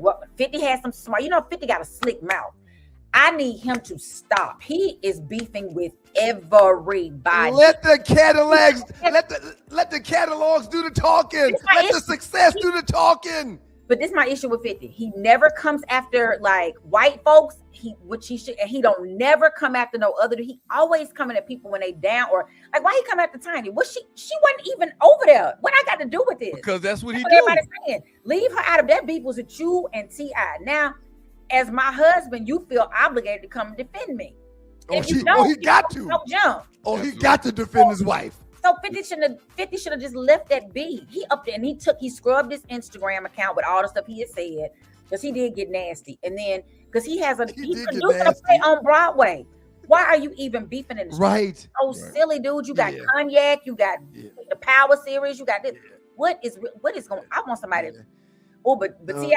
he had some choice words in that song. If you listen to the whole thing, he talked about how he called him a tender wee wee, and it just got T.I. Y'all know I believe in mentorship, man. And when you got two icons like that beefing, that's setting a terrible example to the youth and to the younger dudes that's all aspiring to be those guys. But let me ask you, Ryan, what should they have done? What should T.I. have done? Just been like, yeah, man, you got it. But T.I., he challenged them to do the versus thing. It was innocent at that point. Right. It was innocent. How many people have? I mean, we've had all types of these verses over the last couple of years. 50 took it to where it is right now. Bottom line. It was totally unnecessary. All the time, so. Ollie, outstanding job today. We really appreciate it. Hey, Ollie, can you stick around? Oh, damn. I might be able to. I'll see. We got a great trending topic number 4, and we want you to stick around if you can. Always number 4. It's always the last topic. Stay here. WGPR Hot 107.5 AC2 FM in Detroit. We appreciate Thank you, Ollie. Y'all keep it locked. We appreciate you, Ollie. Detroit. Up next, man, the Two Live Stews are profits. There's something that has come to fruition from our last show on Monday. Can't wait to talk about it. Yep. Hey, listen, check out The Luxury Box. Hashtag The Luxury Box. And check out my new one-man show mini-series on the Stewart Media and Entertainment Network. Trust me. Hashtag The Luxury Box. Our mother really looks forward to the episodes of The Luxury Box, man. That's awesome. You know she's caught up in the algorithm with Country Wayne and me, her oldest son. That's awesome, man. I got to jump on that Luxury Box series. Absolutely you do. I can't wait. Are you wait. tired of workouts that leave you feeling drained? Do you want to push your limits without compromising your health? Introducing NPE, the ultimate pre-workout powerhouse. NPE is packed with natural plant-based ingredients that fuel your body and mind. We're talking about sustained energy, enhanced focus, and accelerated recovery. All this while giving your immune system a powerful boost. But NPE doesn't stop there. It also stimulates circulation, enhancing blood flow throughout your body. And it doesn't just improve your workout performance, it also boosts fertility and sexual drive in both men and women. Whether you're a seasoned athlete or just starting your fitness journey, NPE is here to help you reach new heights. Don't settle for sluggish workouts. Unleash your inner athlete with NPE. That's natural performance energy. This is not your ordinary pre-workout supplement. Our clients will tell you NPE also stands for natural power, peak performance. Every workout Your own mind don't want it like I want it, but you pay for a good performance. You're on it, you want it. That's why I'm here to be like letting you knowing that I'm a highly recognized as the king of discoing, making people laugh and have a lot of enjoyment. I'm the best person for this type of employment. That's why. Nobody beats the biz. Nobody beats the biz. Nobody beats the biz. Nobody beats the biz. It's your guys, the Two Live Stews, Doug Stewart, Ryan Stewart, the makeup of those stews, and this is your Two Live Stews experience. Good morning to the world and the great folks in Detroit, Michigan. Shouts out to WGPR, Hot 107.5 FM HD2. The Sports Rap Network is in the building. Just came back from Nobody Beats the Biz. Yeah, shouts out and rest in peace to the great Biz Marquis, who's our throwback artist for the day. Sir, I'm looking at some of the hits that Biz Marquis had, and I don't think we realize how many hits he had. No. I've got one of Biz Marquis' all-time great albums, and it's one of those albums, one of those rare albums, you can hit play on the first song and let it run through and you won't stop it. Okay, so this is something for the radio, and a lot of these we couldn't find. I guess, they were so long ago they weren't on. You actually couldn't find it. It took Tree every bit of 8 seconds to find it. No, that's not true. This is something for the radio. Just rhyming with Biz, Picking Boogers, which is my all-time favorite. Do you like any other song more than Picking Boogers? You did that a lot, and you used to eat them back in the day, too. So Picking Boogers, Young Girl Blues. I don't remember that one. What Comes Around Goes Around. It's spring again. You remember that one? Everybody knows. We already mentioned Nobody Beats the Biz. Nobody Beats the Biz. Make the Music with Your Mouth, Biz. Vapors, and Just a Friend. Shouts out to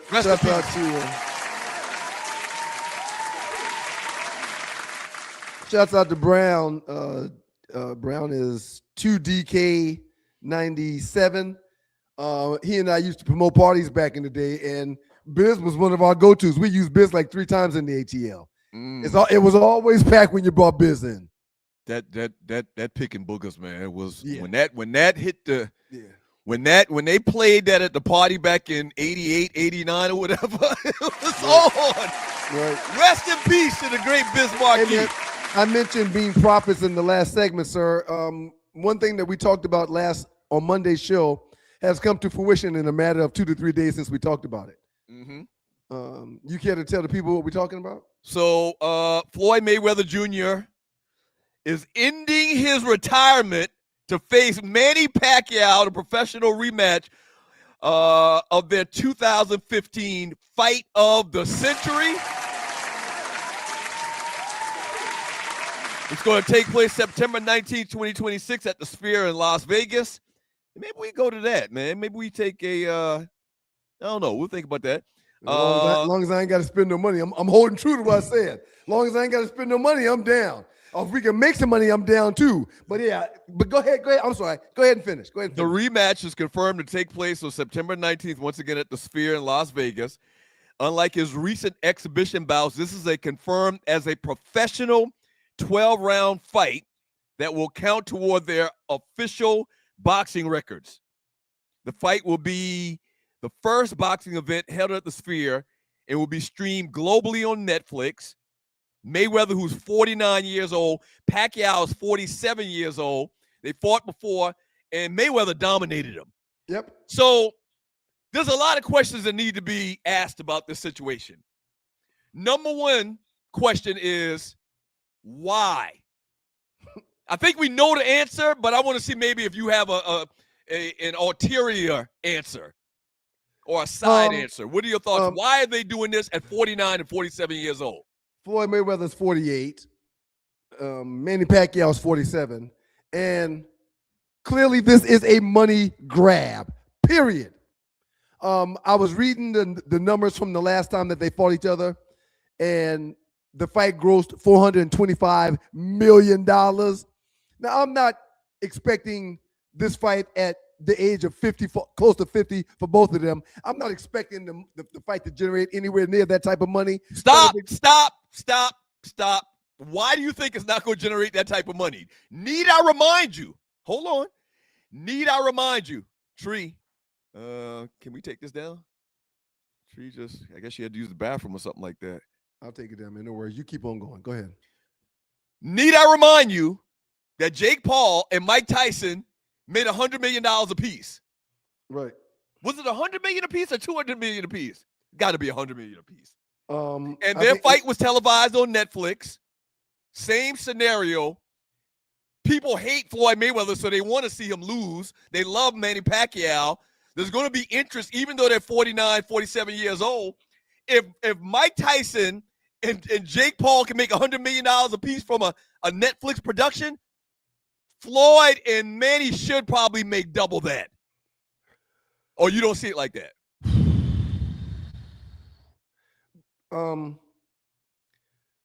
When they fought a decade ago, it was appointment television. Mm-hmm. There's appointment programming when it comes to sports. There's appointment programming when it comes to top tier athletes, comedians, and actors. Mm-hmm. I don't see two almost 50-year-old fighters fighting a decade after their last fight. I don't view that as appointment television. Mm-hmm. I'm not going to inconvenience myself by putting it on my calendar to go see. You know what, man? It's easy. Let me just give you my thoughts on what you just said. It's easy to say that now, 8 months away from the fight. But the closer we get, that week of the fight, that Friday night of the fight, because they're fighting, you want to see it. You're going to see this fight at some point or another. And it's not whether you pay for it or not in the long discussion we had the other day.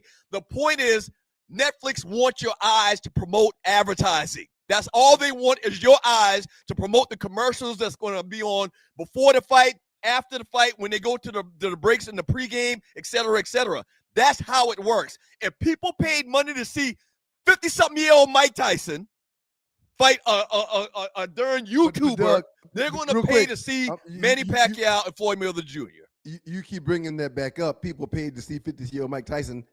I did not pay to see it. And that is one of the reasons why people will not do it. The Tyson-Jake Paul fight was a glaring example of a fighter that we know and love in Mike Tyson not doing or showing any of the veracity he's shown in the past. Mike Tyson threw no hooks. Mike Tyson threw no uppercuts. Mike Tyson was not trying to punch Jake Paul. It was fake. So you're saying that they ruined it for all of those type of fights going forward? Exactly. That's part of the reason why it's unbelievable. That's part of the reason why people go into it thinking it's a ruse. It's easy to say, but let me ask you this question. Do you think that them people at Netflix and the owners and the management, the sphere, don't know what they're doing? You think they don't know what they're doing? This is what they do.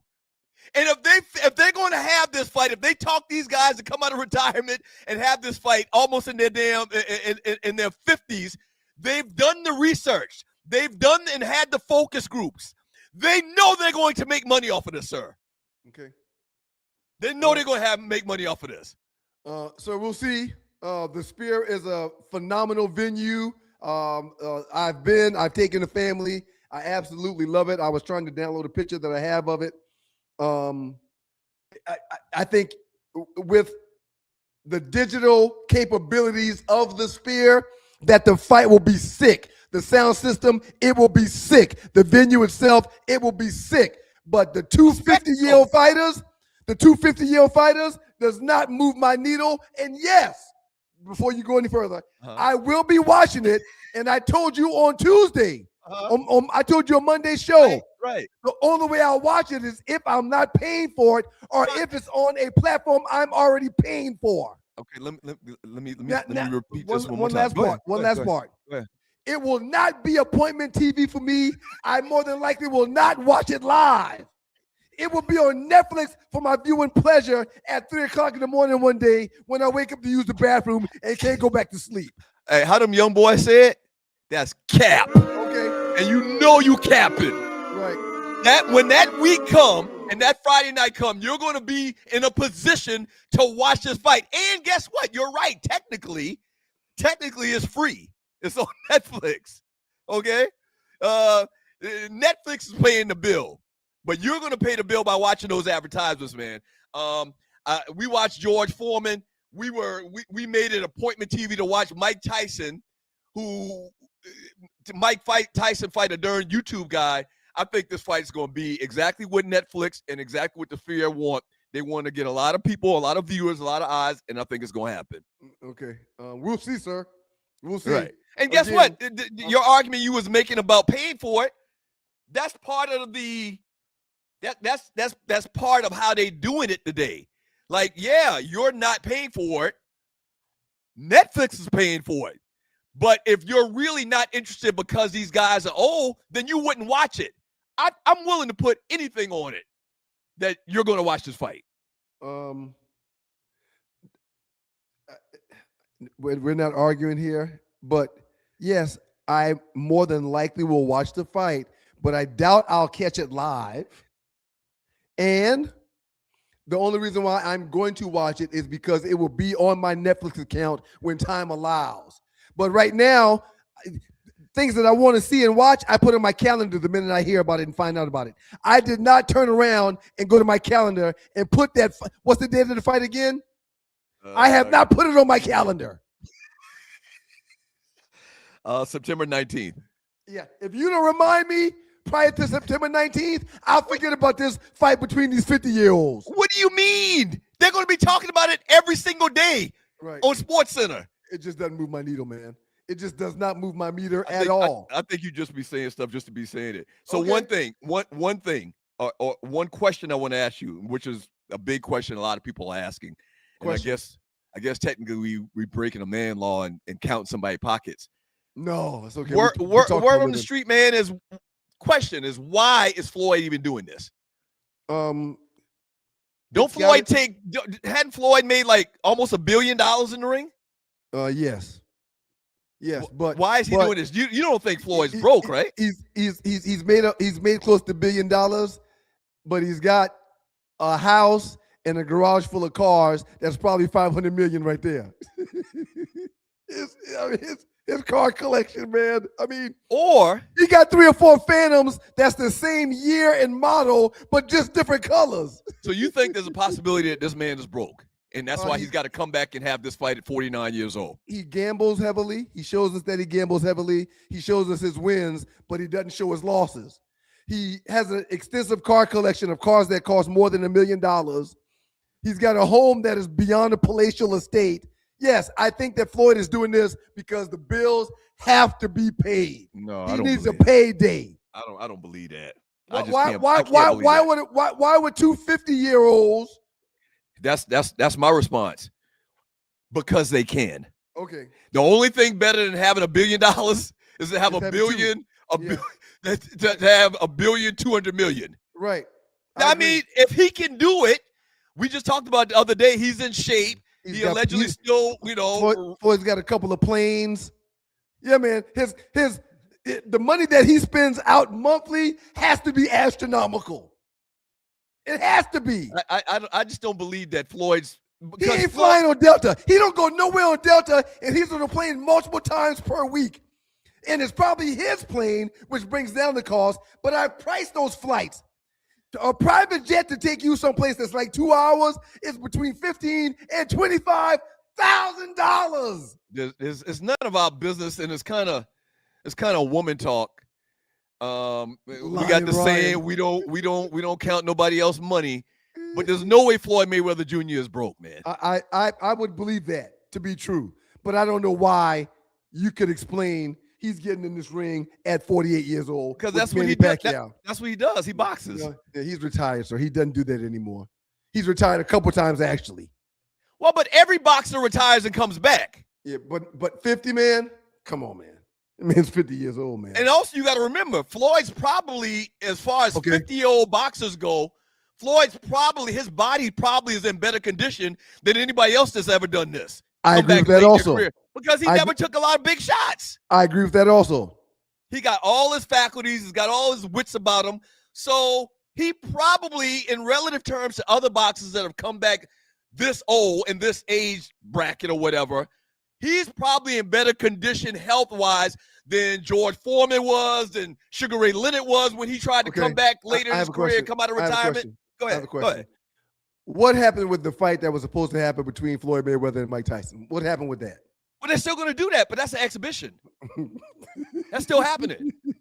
Okay, man. That's another payday. If somebody, sir, the formula has been perfected. If people paid the amount to where Netflix could pay Mike Tyson and Jake Paul $200 million, they understand the formula. Okay. All right. Absolutely. They understand the formula. People are going to watch it. Okay. They're going to sell advertisements. They're going to sell ads, like Super Bowl ads. It's going to be the, Pacquiao and Mayweather fight ads. And it's going to garner a lot of money for Netflix. Absolutely. Okay. You know how the All right, business man. work. You know how advertising work and media. And, yeah, I mean, I'm looking forward to it. I'm looking forward to Floyd getting back in the ring. You know, a lot of people hate him. They want to see him have that one blemish on his record, that one loss that he definitely didn't want. He wanted his record to be undefeated forever. Julius 29C, Floyd really needs to hire a reading teacher. See, that's not necessary. That's not necessary. We talk about boxing. You got that kind of. Yeah, I didn't like that either, Julius. I thought that was a low blow, also, Julius. I did. Shouts out to the good folks at WGPR, Hot 107.5, AC2 FM in Detroit. Up next in the Doghouse with you guys, the Two Live Stews, man. We're going to get into this last 48. We got story number 4 as well. Coming up the biggest memes in the Two Live Stews Facebook chat group over the last couple of days. Hey, pass the word, like the show. Make sure you hit the like button and make sure you subscribe. Make sure you subscribe to the show, and if you'd like to donate, we'd appreciate that as well. Look to the bottom of the chat to the right. There's a dollar symbol or a heart symbol. Click on that and donate whatever you'd like to help us keep the lights on. We appreciate it. I'm going to, while we leave and pay these bills, I'm going to log out and come back in, okay? So don't y'all get alarmed. I'm going to log out and come back in. Okay. All right. Just letting y'all know. Don't go away. Two Live Stews.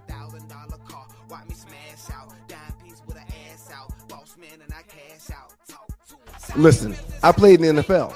I've taken enough shots to last a lifetime. And let me tell you this, taking a shot just to lose weight, that's not a smart play. That's why I roll with Brain IQ, the all-natural weight chews, cut cravings, boost metabolism, and sharpen focus. No needles, no chemicals, no crash. Just results you can chew on.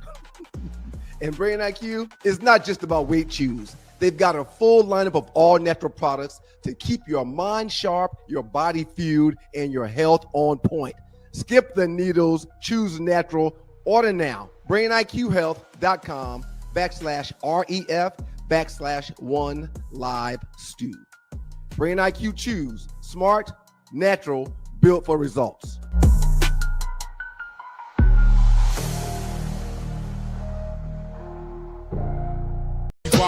People that say partying, it's time to hear a funky rhyme from me, the Biz Monkey again. I just display them the way I like to say them. This other stepping style that I use to amuse and hate. I'm the original, hellified king. Ain't worth we can sound for throwing down, and you know that I'm bringing. Can you feel it? Nothing can save ya, but this is the season of catching the vapors. And since I got time, what I'm going to do is tell you how they spread it throughout my crew. I want to. I like to introduce myself. My name is Biz Monkey, and I'm the human ultra. It's your guys, the Two Live Stews. Doug Stewart, Ryan Stewart, the makeup of those stews, and this is your Two Live Stews experience. Good morning, world. Good morning, world. We appreciate y'all. Thank y'all for choosing the stews. Please remember to pass the word about the gift of the Two Live Stews. Continue to like, share, and subscribe to the show. And please ask your friends to patronize the business as well. We appreciate y'all. As a matter of fact, we just added something to the repertoire this morning. A friend of mine told me about how Don Lemon on his podcast tells people to post on other podcasts to spread the news about the Don Lemon Show. Lemons. Y'all, please help us out. Lemon emojis. And Yep. so Ryan came up with a great idea, very unexpected. A great idea of showing the peace sign for 2 live stews. So post a peace emoji on any of the podcasts that you listen throughout the day, and we would appreciate it, man. That's great, man. That's a fantastic idea. And Tree, you had, hold on 1 second. We got to promote this. If you're in the Metro Kennesaw area, okay, the Interim Clothing Boutique empowers individuals on weight loss journey by providing access to affordable transitional clothing, confidence building, style and support, healthy living, resources, and community that celebrate every step on the journey to improving overall wellness. Okay, they're having an event, and you see the address right there, 840 Ernest W. Barrett Parkway, Northwest in Kennesaw. They're having an event on February 28th. If you could support this event, this is our cousin, Kimberly Scott, which is right here, Kimberly Frankel. But that's Brian Scott's sister, our cousin Brian's sister, and she's putting on this event. So if you can, if you're watching right now, rewind, get the details, and go and support on February 28th. Brian is actually her brother because she's the oldest. Oh, okay. But okay. Yeah, I mean, we're not going to have a pissing contest about that. Same thing. You're the brother. You're my brother because yes, you were first. Right. You were first. Now, listen, I know for a fact that mom and dad both are very distraught that you did come out first and things worked out the way that they have, but still yet you are the oldest. It is what it is. All right. Last 48, the biggest memes in the two lives. You do that. Okay. All right. While we were talking to Be Rich, he talked about Trae Young and how much he loves Trae Young, but how Trae Young is just small, and small guys, it's hard for them to command that $50 million salary because of what they bring to the table. All I talk about when we debate the NBA is how it's a big man's league. And if you listen to people that talk sports, you will hear that over and over and over in their commentary. You think Allen Iverson didn't get paid what he was supposed to get paid because he was small? AI is one of the best small men that's ever played in the NBA. Right. Do you think he's small? Trae Young, did he not get his money? Trae Young is no Allen Iverson, and Trae Young is not close to Allen Iverson. Not close. They're not in the same hemisphere. Isaiah Thomas, you think they looked at Isaiah and said, he's small, we're not going to pay him? The league's been around 200 years, man. You've named two of the best smalls that they have. The league has not been around 200 years. The league's been around a long time. And yes, there's going to be 4 to 5 small players that you can put on the podium of great smalls. But it's a big man's league, and most small men don't move the needle in the NBA like they need to when they command a salary of $50 million. You say that like you're making some big proclamation. Right. The NBA is for tall guys. You were about to say something. Duh.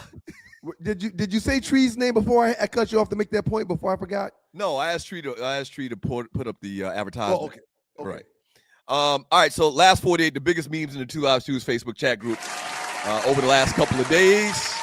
Let's get it. We appreciate y'all for being here. Thank you. Absolutely. Oh, now another. Here comes another small guy. No. It's funny that this. Go ahead. I'm listening, man. Go ahead. Once again, I need to preface what I'm about to say by I have nothing against LeBron because I can see you taking it there. Okay, if you're new to the show, Ryan has a love affair of LeBron. I love LeBron too, but not as much as my brother. And over the last couple of weeks, there's been this notion that Steph Curry changed the game and has done more for the game than LeBron has. And we've gone back and forth, and I tend to agree. Steph Curry changed the way that these young people play the game today and how the game. Basically, the NBA has come down to who's ever shooting the best threes that night from three-point land. The game I was watching last night, man, there was a 3-point taken. There was a 3-point shot taken back-to-back on both sides of the court for about 2.5 minutes. Right. 2.5 minutes. It ended up being about 12 shots that back-to-back were all 3-pointers taken. Right. It's in the NBA on any given night, it ain't about anything else more than who else is hot that night from three. because you'll watch a back and forth, and they'll go back and forth, back and forth, back and forth, and they'll on 5 different possessions they'll shoot a 3. My question to you is, put the meme back up one more time, Tree. My question to you, and you're watching the 2 Live Stews experience, is Shaq is saying, and I verified this, that Steph is the GOAT. And clearly he means after Michael Jordan. But the current GOAT is probably what he's referring to. Right. Okay. Why would Shaq say this? Because Shaq dislikes LeBron. I didn't know Shaq disliked LeBron. I think Shaq gets a little in his feelings because of the hype that LeBron gets. LeBron is what pushed the hype of Shaq out. And sir, Steph can be the greatest shooter of all times, but he can't be the greatest player of current times or of all times. Well, he's just a shooter. But that's the point. Shaq says it. Shaq says it. Why do you think Shaq would say this? I disagree with He Shaq. didn't say Steph is the greatest shooter. I disagree with Shaq. I disagree with Shaq wholeheartedly. Well, clearly you do, but I mean, why would Shaq do this? What? To take shine away from LeBron. To take shine away from LeBron. You really which is believe what that? you do. Which is really what you do that? every day, all day. You really believe that? You really believe that? That Shaq's got malice in his heart for LeBron for whatever reason. I didn't say nothing about no malice. That's you. You said malice. I said shine. The definition of both of those words are totally different. Don't put the hate on me with malice.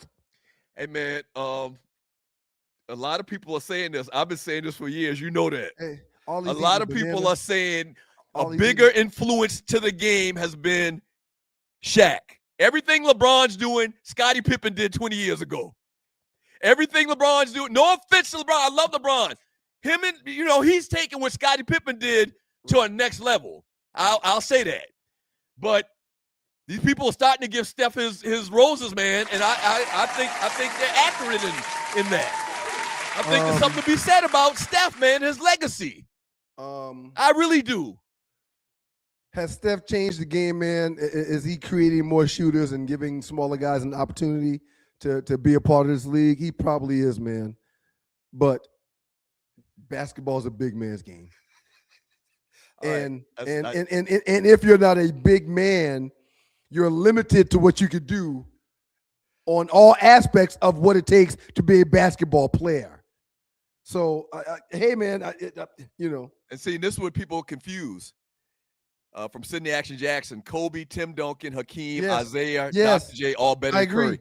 I may agree with that, but that's not what the question. That's not the point when we having this discussion. How can you be the GOAT when you got 5 to 6 guys that's just been named that are better than you, and that's from 5 different eras of basketball? Now, I do not agree with Shaq in saying that Steph is the GOAT of anything. So he's not. He clearly is Jordan. You're the reason why we posted that. No, but the point is the conversation about legacy and how did you change the game?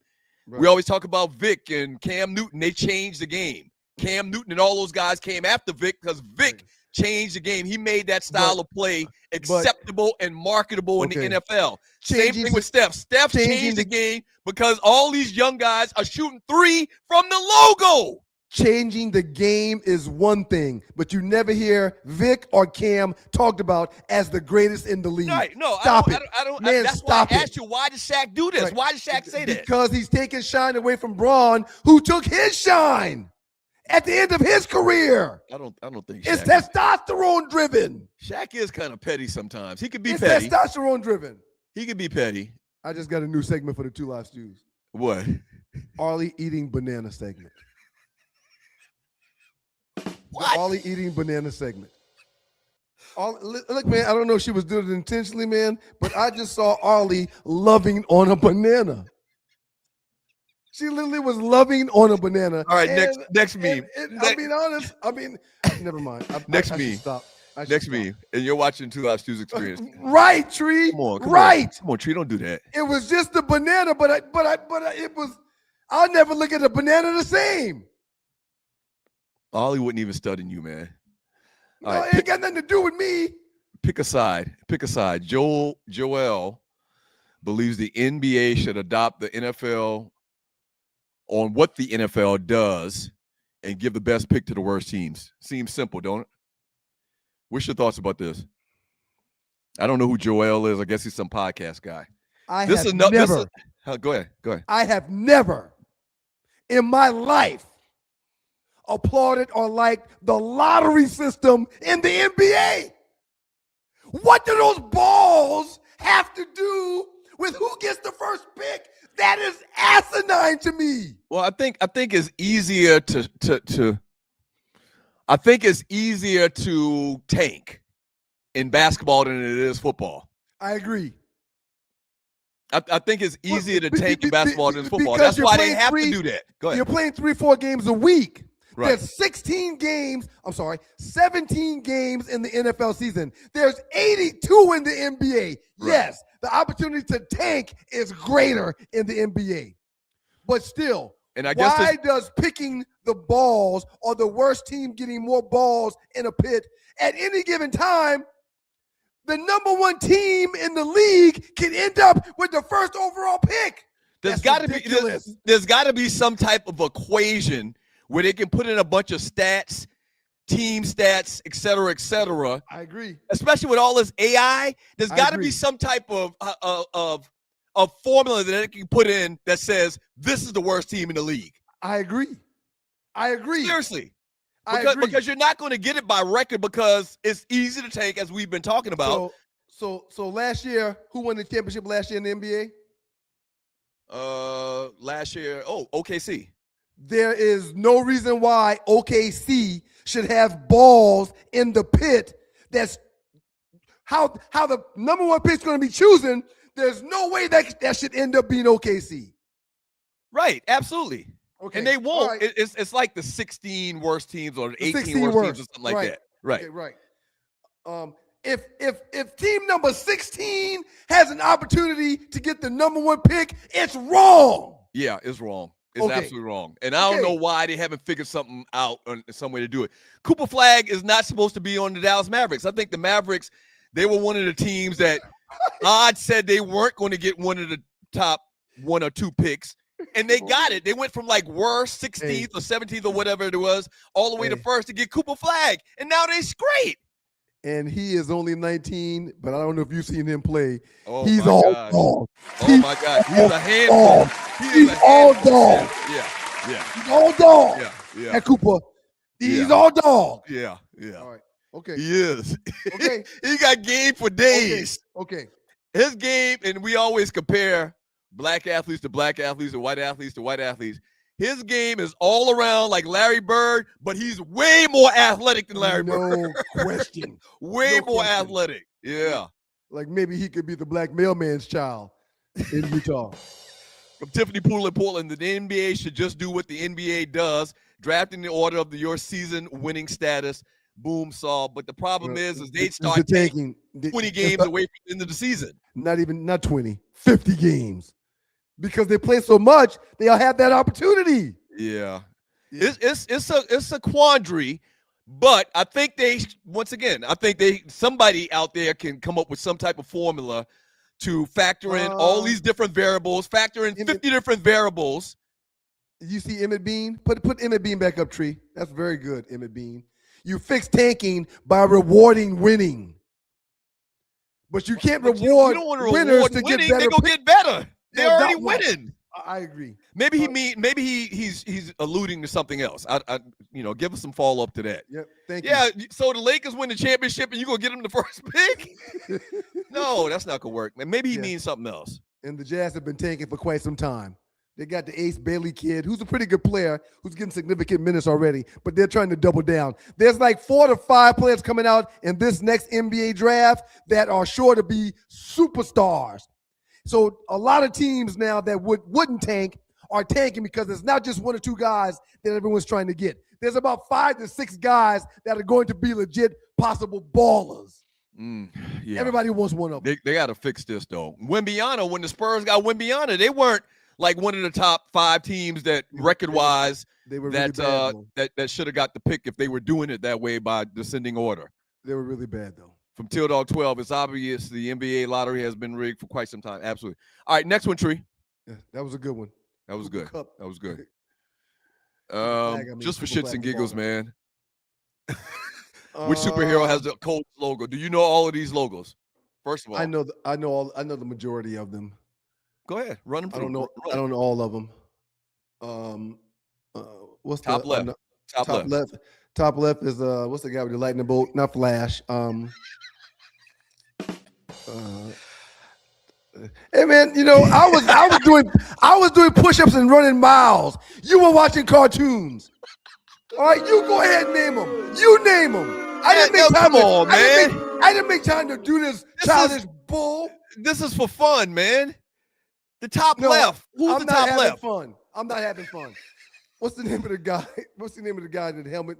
That's Iron Man, man. Iron Man, right. Iron Man, Wonder Woman, Batman. Wait. We need you to go in order, man. Please, hold on. I am going in order from right to left. Bottom. Okay. What's the left? Iron Man, Wonder Woman. That's not Wonder Woman, man. Captain America. Yes. Batman. Uh-huh. Next row to the left. Flash. Uh-huh. The third guy is Wolverine. No, man. The Iron Man. Transformers, man. Transformers. I said that the first one, and y'all booed me. That was a wild card. All right. And all the way to the right is the middle, right? Middle. Spider-Man. Yes. Spider-Man. Okay. Bottom row, all the way to the left. What's that bitch name? What's that bitch name?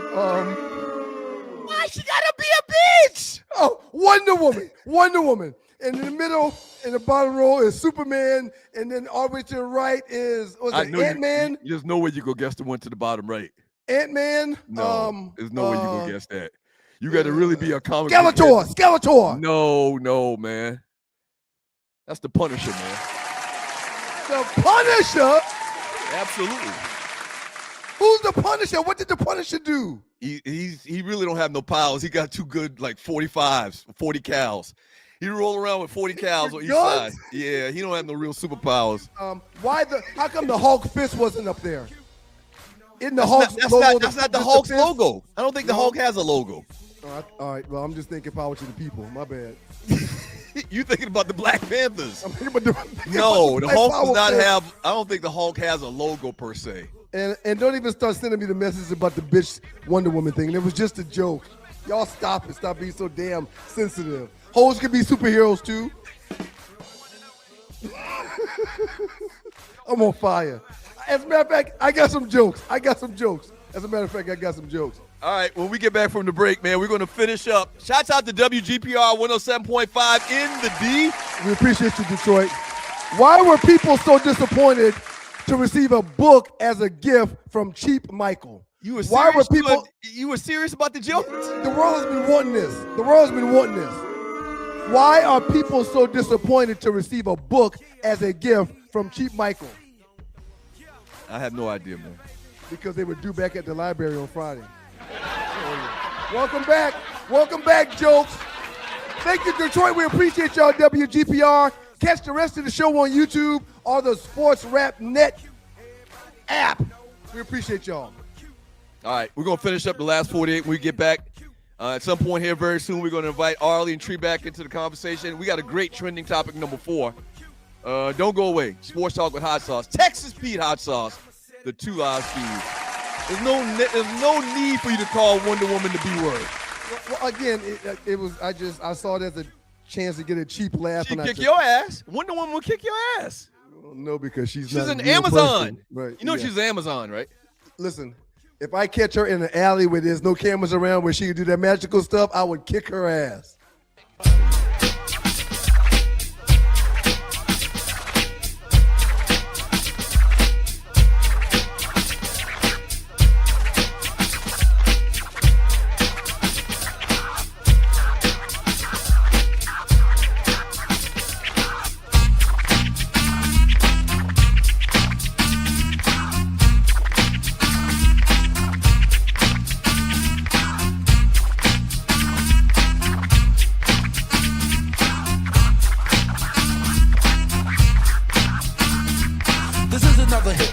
Marquee. dedicated to the radio, not he or she. Because it's time for them to get recognized. This is my version of the Nobel Peace Prize. That's why I'm coming out my face like this. Far as negativity, you never get this. If it wasn't for you, nobody would know. That's why this is something for the radio.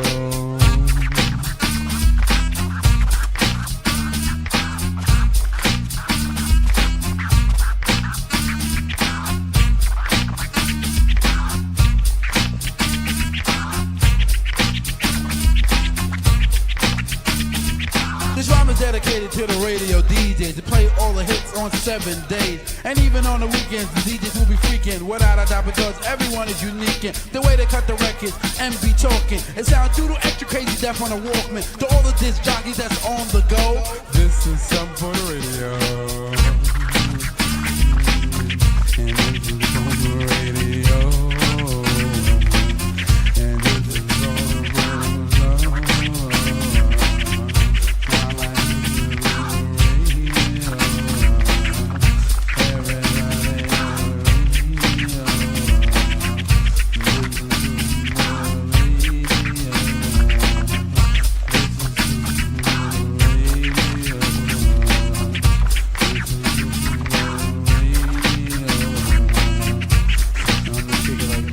I like to thank all the people state to state for requesting my records on the radio. Greatly appreciate what you've done for me. And my reward to you is my MUSIC. Straight up, I make the music just for you, so you can do the extra crazy Bismarck dance too, or even do the dance made up by yourself. As long as you use good physical health, because you're the one to make the radio hype, like fresh tobacco and a brand new pipe. A program director always pick the right hits like. It's your guys, the Two Line Students. Oh, that's a good one right there. Classic. Oh, that's a good one Classic. right there. Rest in peace to the great Biz Markie, man. Wow, that was a classic. Your guys, Doug and Ryan Stewart, the Two Line Students. This is the makeup of the Two Line Students, and this is your Two Line Students experience. We appreciate y'all for being here. Yeah, I was really feeling that. I was feeling that. It just take me back to like Club. Marco's restaurant was 227, I believe, on Piedmont. Which is where we had Biz Markie the first time. Oh man, what a night! What a night that was, man. That like we talked about earlier, man. Biz Markie had a lot of hits, man. He did. And I also saw an interview Big Daddy Kane did. He discovered Big Daddy Kane. Did you know that? Biz did? Yeah. Wow, real hip hop pioneer. Biz Markie, man, hip hop legend. No doubt about it. All right, before we get to were you able to upload that picture?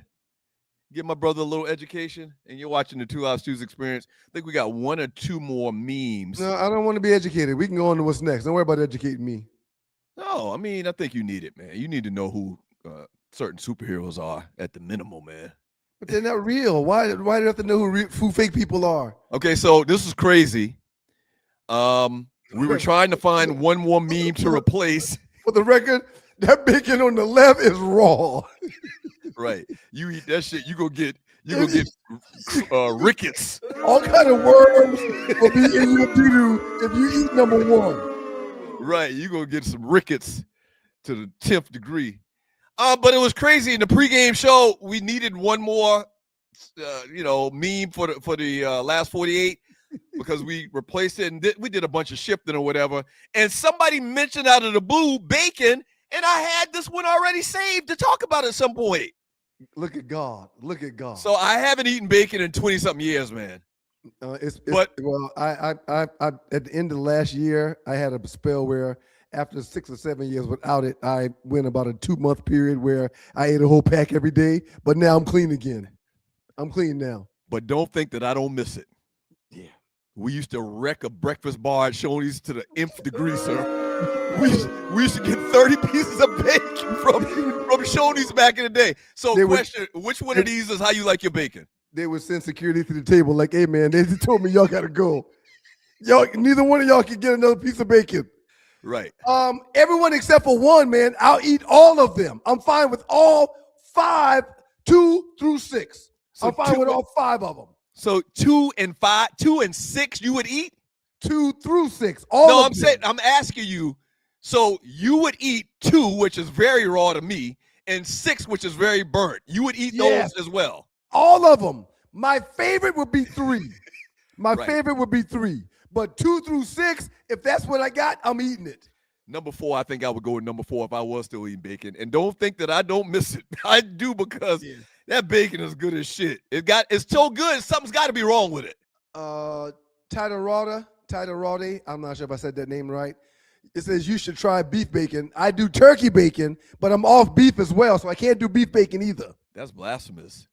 And is there bacon in a cow? No. Yeah, I didn't think so. The Shoney's breakfast bar was epic. Classic. You better believe it. You better.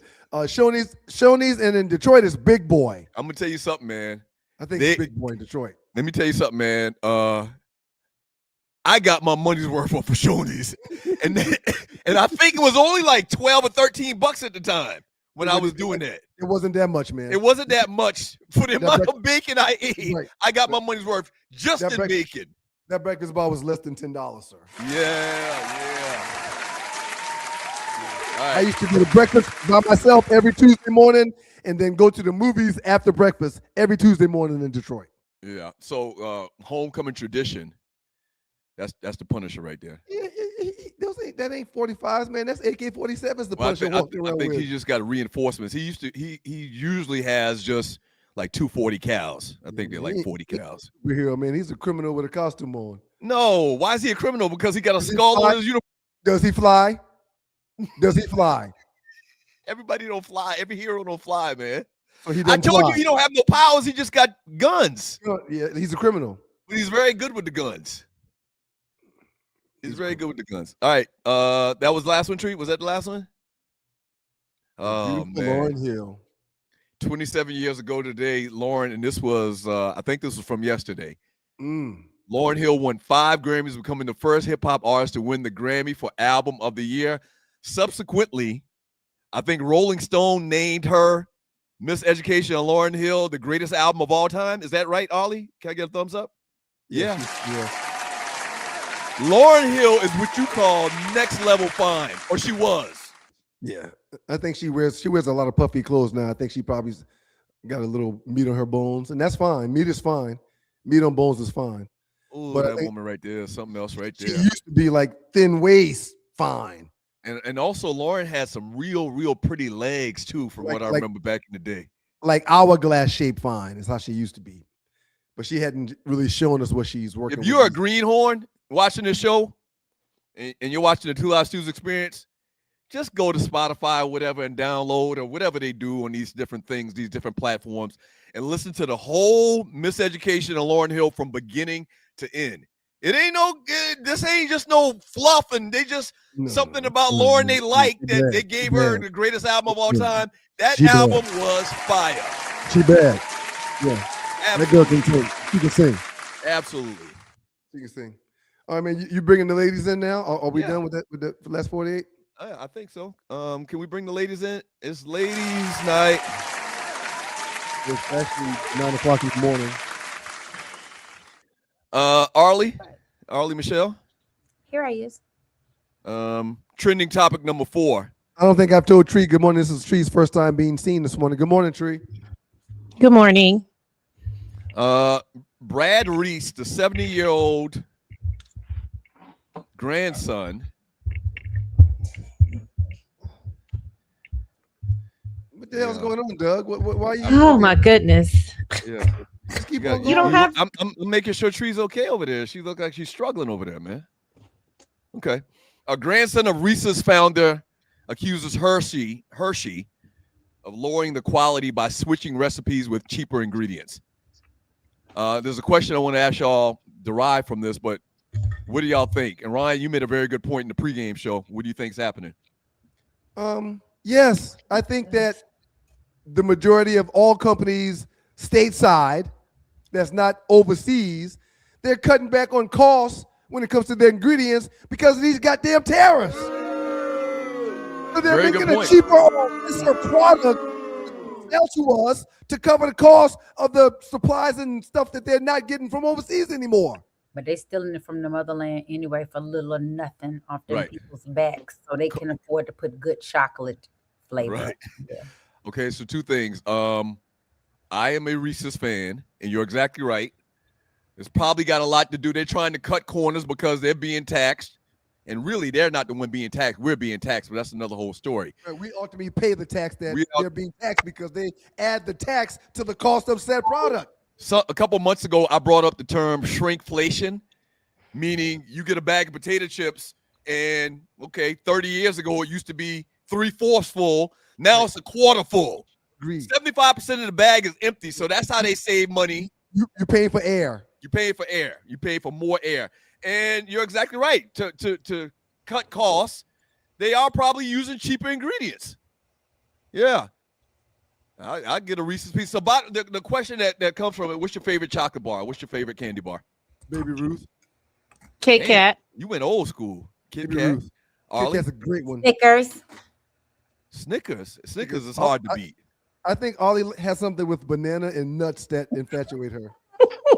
I wouldn't necessarily, man. And I don't really like bananas like that. Wonder Woman's a bitch. Now Arlie likes why nuts. did you say something like that? And man? I am Wonder Woman because you've never seen us in the same room.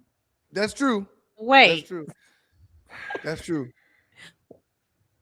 So you just called me a bitch. I'm gonna fight. Baby Ruth. Baby Ruth is mine. Baby Ruth is mine. Oh yeah, that's a good one too. Or anything? Yes, it does. It has It's nuts, nougat, nuts. nougat, nutmeg. It's Sorry. the nougat that I love. So Tree. it's the same thing Nougat I as love. Snickers then. No, it's So not I- the same as Snickers. It's totally different. I go with Mr. Goodbar, old school. Mr. Goodbar. And That's then and song then called and, Mr. Goodbar. and I also like the Milky Way as well. a Milky Ew. Way. Milky Ew. Way is phenomenal. It's just When they mixed them in. by the shore. marshmallowy. Like It's nougat. It's nougat. Y'all don't That's know not about nougat? That's Y'all, not what nougat is in the Milky Way. really? What is Yes, it? it is. It's nougat. Whatever is it? nougat is. I don't know what nougat is, but it's good. Like, what is it? and caramel. It's nougat and caramel. Yes, and chocolate. Wait, you know what? I was thinking of Three Musketeer because Three Musketeer is just milk chocolate and nougat. It's nothing Okay. else going on in there. Have nuts. Milky Way bar, milk chocolate coating, caramel layer, whipped nougat center. You're right, Doug. I apologize. You're right. I don't even know what the hell nougat is, but it's good. But we like it. I love a Milky Nougat. Way. If Put that y'all in the nougat in chat, there. what's y'all favorite candy bar? What's y'all favorite candy bar? Marvin Strauss said Three Musketeer. Three Musketeers. I didn't like the Three Musketeers. Granola bar. I have to have nuts in. Like I even like my ice cream. It needs to have like a Pause. nut in it. I have to have nuts. No, all the food is compromised though. You know that, right? Like it's not just the Reese's. I was a little bit surprised to hear that he was taking this position because all of it's bad for you.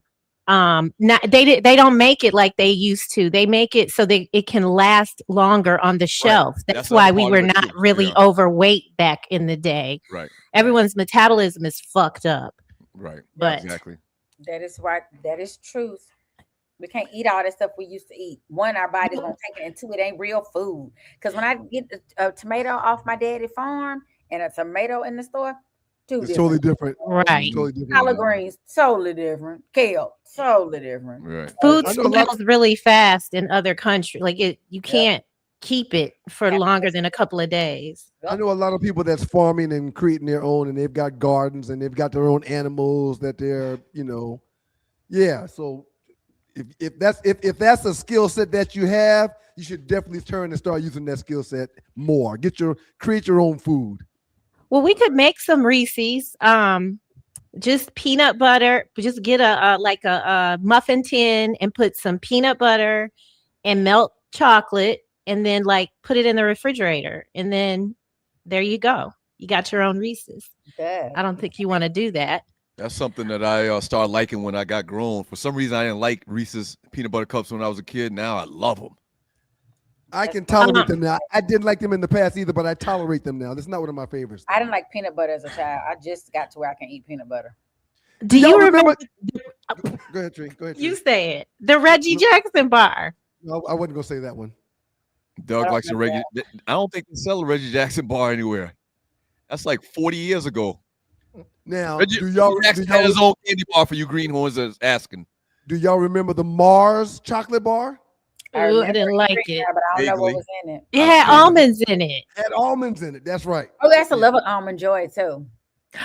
Y'all remember some I like mounds? the other one. I like the one, the mounds. Yeah. With the coconut? Mounds. Yes. Mounds. Coconut is good. Yeah, I don't know about that in a It used to candy be a bar. cute- it used to be a cute song. So you didn't like Almond Joy? That kind of weirded Sometimes me you out. feel like, Arlie, sometimes you feel like a nut. Sometimes you don't. Sometimes you don't. Sometimes you feel like a nut. Almond Joy's got nuts.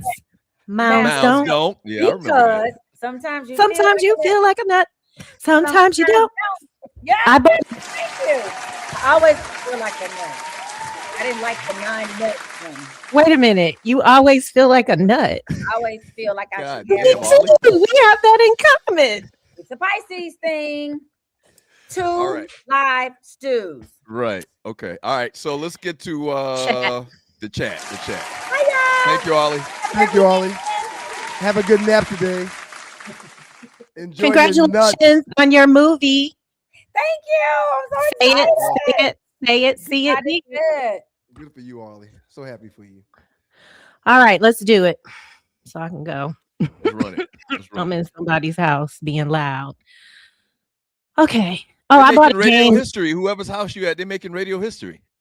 I bought a game that I'm gonna ask you about creating a segment for. Okay. It's a song game, and I'll have to be probably can't play, I don't but think maybe wanna if we do it. maybe if we get together. No, you're gonna want to do it. It's you. It's gonna be you, Arlie, and that one, Douglas. It's a Okay. good game. Okay. RC Minnesota, thank you for your donations. Didn't the stew start in 2001? That's 25 years of doing this. He's You right. damn Skippy. This is He's our right. 25th anniversary. But can it be our 25th anniversary if we took a 10-year hiatus? Well, I didn't. Yeah, take a 10-year he hiatus. didn't. He didn't So- stop. One of us took a 10-year hiatus. It's I okay. took. I I think apologize. like I He apologize for that. apologizes for it every day. I apologize for I that. think for 3 years. What we were showing the door in 2012. Yeah, it's like 2015. We were doing the RC. Doug Stewart show. 14. RC Das, Minnesota. Thank you, 2014, RC Das, yeah. Minnesota. Thank you. Yeah. October 2014. 25 Thank you, years, Tree. man. Thank Look you, at Tree. God. And how fast did the time go by? Goodness gracious. You talk about legacy. Yeesh. We got a Legacy. proud legacy, sir, in this industry. Very From Till proud. Dog 12. Thank you, Till Dog. You have to remember the mentors and parents of our youth were in their 40s and 50s then. Hell, we're pushing 60 now ourselves. What was that with in regards to? Probably the Pat Riley talk. Pat Riley's just, I mean, he's just wow. You know, It seems like it happened kind of fast because he was already old when we were young, but he looks Pat- like he's deteriorating, oh my God. like he's disappearing. Till Dog mentioned mentors. Mhm. Shouts out to the 100 Black Men of Columbus. And this is our mentors right there every Wednesday. Okay. Can we talk Every about this Wednesday. picture? I was looking at this picture yesterday. Can you put when I was little, I wonder how much it cost to maintain this hair for these young men. When Well, I and- was young, there was just a haircut and that's Yes, it. no, But no. I was looking at how these braids, this is Yep. this Listen. is work. The Crown Act is real, and they have hairstyles. They all have lots of hair. What's the Lots Crown of Act? hair. What's the Crown Act? What do you call Well, black boys that wear legislation. dreads and not just It's black boys. legislation though Right, that right, allows right. it? Oh, act that is was in designed. legislation. Yes. Oh, okay. Yes. Okay. Yes. For us to wear our hair in corporate, Right. that's where it It shouldn't be frowned upon if you go into a job interview and you've got dreads. yes. Or you're a Rasta and you got, it shouldn't be frowned upon. You shouldn't be denied something because somebody that you're talking to doesn't like your hair. Mm-hmm. It is, but it shouldn't be. So They it's just called made it's called a something Crown to- Act. Right. Right. From Tiffany Poodle in Portland. Hey Tiffers, how are you? Good morning, Jilly from Morning, Philly. Tiffany. Up at 4 a.m. just for y'all, twice a week. Happy heavenly birthday, Rough Buff. Yeah. Play Happy heavenly birthday, Rough Buff. play through on the big green in paradise. Hashtag TDSS, hashtag X Squad. Rough Buff loved golf. Rough Mhm. Buff worked at a golf course. Rough Buff would hook us up whenever we wanted to play any course he had access to. Rest in peace to the great Rough Buff. Frederick Anderson, good morning. Thank you, Frederick. Thank you for your donation. Great show, Stu's crew. Thank you. Thank you, Frederick. Thank you, Frederick. You Appreciate can't the donation, imagine. folks. Hey, we can't say it enough how much we appreciate the donations, man. Y'all ain't have to do it. Trust me, we can't say thank you enough. Absolutely. I need to give more emphasis to it every once in a while. Thank y'all so much. Loose neck, good morning. Arlie's mic ran out a minute. No, it didn't. We'll talk. I'm not. See, Tree's I'm our not even resident. Tree's our resident engineer here for the most part. She'll get us straight. Well, I bought the mic for her. It's a nice mic. She's gonna sound rich and deep. Good. I finally got To that go picture to along with- load. Here's the Sphere in Las Vegas where the Manny Pacquiao and Floyd Wait a minute. Mayweather The fight Sphere will is be that taking place. big ball, Earth-looking thing? It's a big old Lord, sphere. Here comes It's the literally a conspiracy sphere. theory. And it changes colors outside and inside. The whole sphere, in essence, is a big ass screen. You know, I've ever told you how much I love Las Vegas, man. It's a great place, man. It's a great place. That's my favorite place in the world. It's a great place. Now, that's interesting, is because you're pretty frugal. So, what do you do when you go there? I mean, I gamble. First of all, I gamble. Oh, you have a secret gambling thing. I think you mentioned Not on the secret. I boat. tell people all the time. I've been playing poker for 25 years. I've been playing poker before it became popular.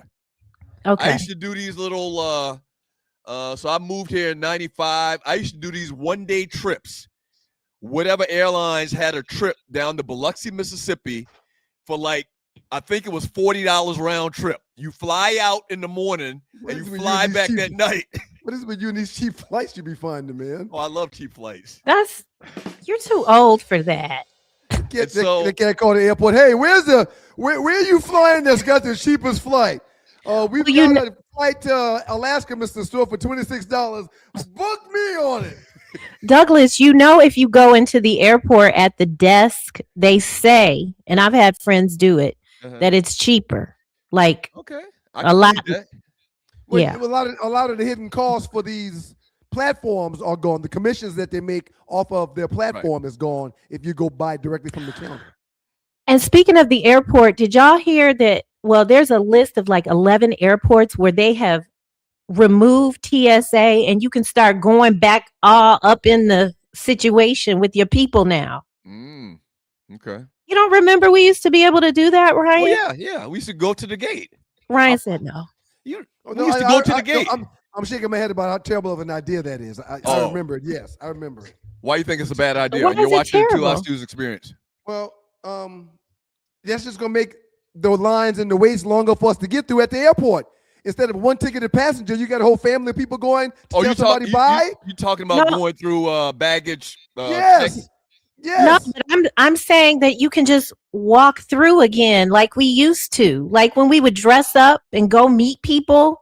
Yeah, but you There's still got to a- go through security check. But that's my what point. he's talking about. So now there's people now that's not ticketed passengers that's going to be on the. I just Maybe I y'all might talking have about read two different that things. wrong because I thought that they were taking that out. Like they're removing it. Tree, you can't get on remove security. They're You not can't going go to to remove a security. gate or to a plane and not get checked. Yeah, they're not going to do that. We used to check our bags before 2000 and before 9/11. There's been security from day one, Tree, but now the security is just much more stringent. Tree, you need to put down that Chiba. You think they're gonna let you go through the airport without going through the check, the bag check? Eating gummies It's at 8 in the morning. okay. It's safe. Till dog. Arlie gives us morning wood. Okay. Thanks for comment. that. No comment. I don't know anything about it either. Thank You're you, watching Till the Two dog Live Stu's experience. from Loose Neck. Thank you for your donation. Arlie could have jury duty, Doug, and Doug would call the judge. Hey, See all if you she got to can stick stick around. But I be wanting to include everybody. That's all. And I think that's a good idea. Team effort. Oh my goodness. Woo-wee, something good is going to happen to me today. Okay, from Bootha. Doug and Ryan, This is why you both should be on TV. The debates are awesome. Thank you, Appreciate Buster. it, Buster. A lot of times it's like, If it was one S, it would be Busa.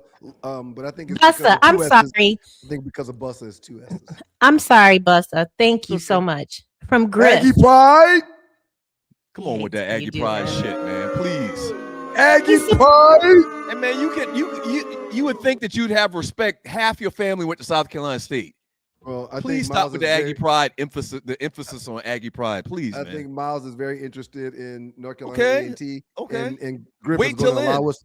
Griff is going to allow us to use his address to get the discount for in-state privileges. Wow, that's big. It's huge.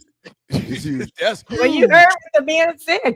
Matter of That's up fact, to you, Griff. wait a minute. If I'm not mistaken, I think they go to school free in North Carolina. Every school, every college. What? No way.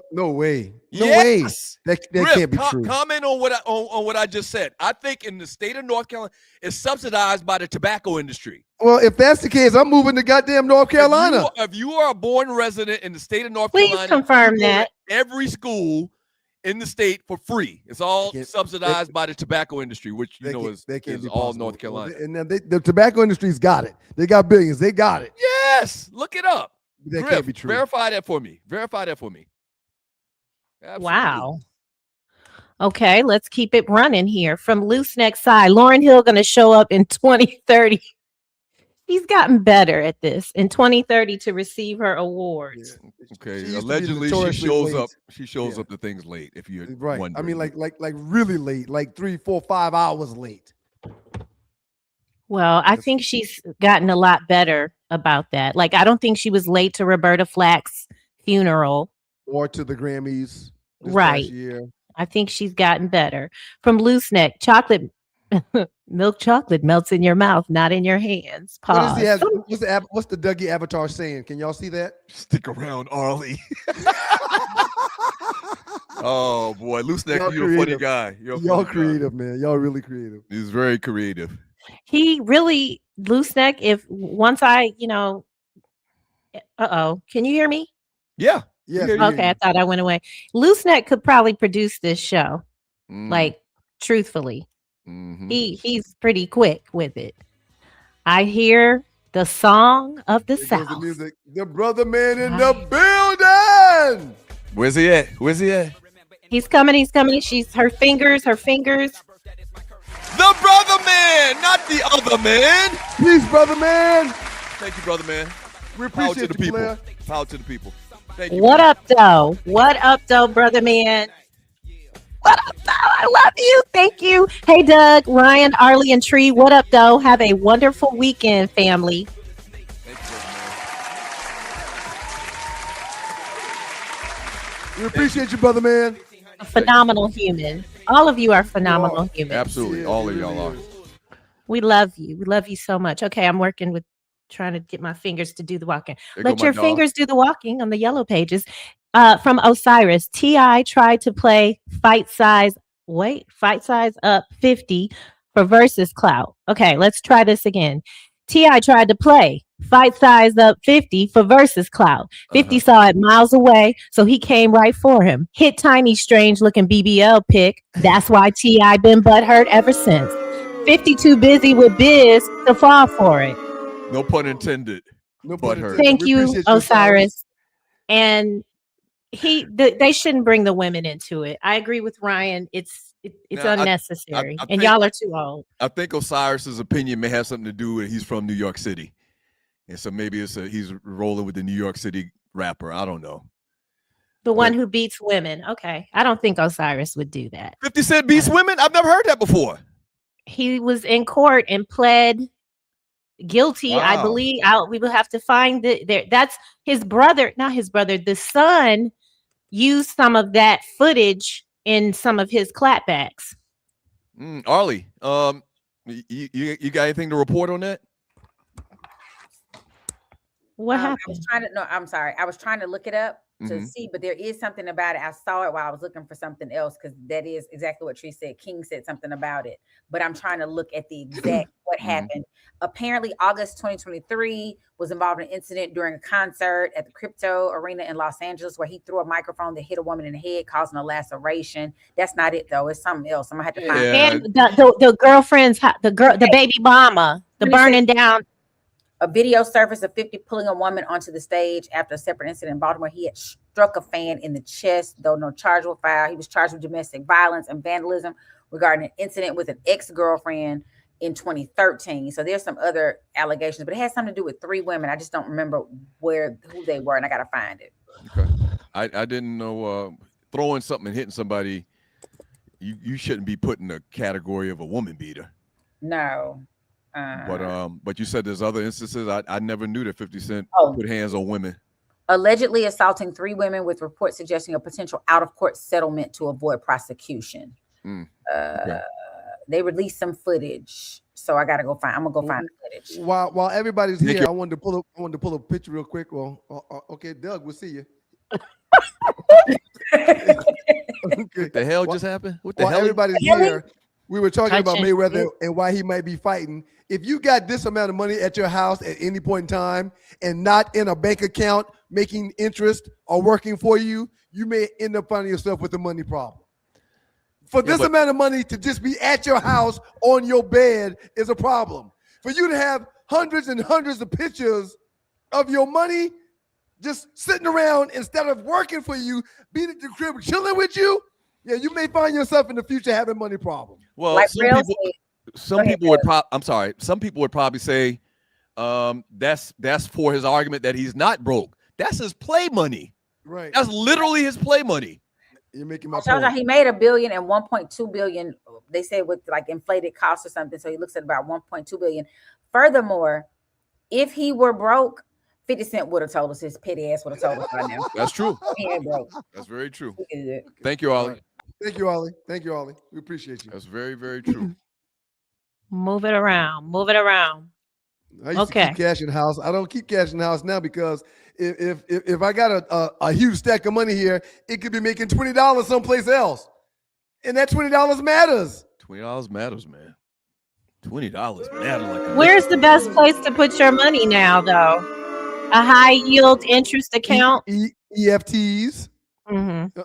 There's several places where they can sit and work. It can sit and yield you more money. From Rel Scott, just because. Thank Ryan. you. Thank you, Rel. Y'all check them out. Prime Ties to Go. # Prime Ties to Go. Hats, shirts, ties. Rel's got it. # Prime Ties to Go.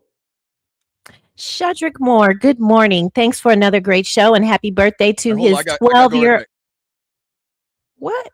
He said he got to go someplace. He'll be right back. You can keep on going, little tree. Shout out Thanks to for you, Shedrick. Another great show and happy birthday to my 12-year-old son, Bryson.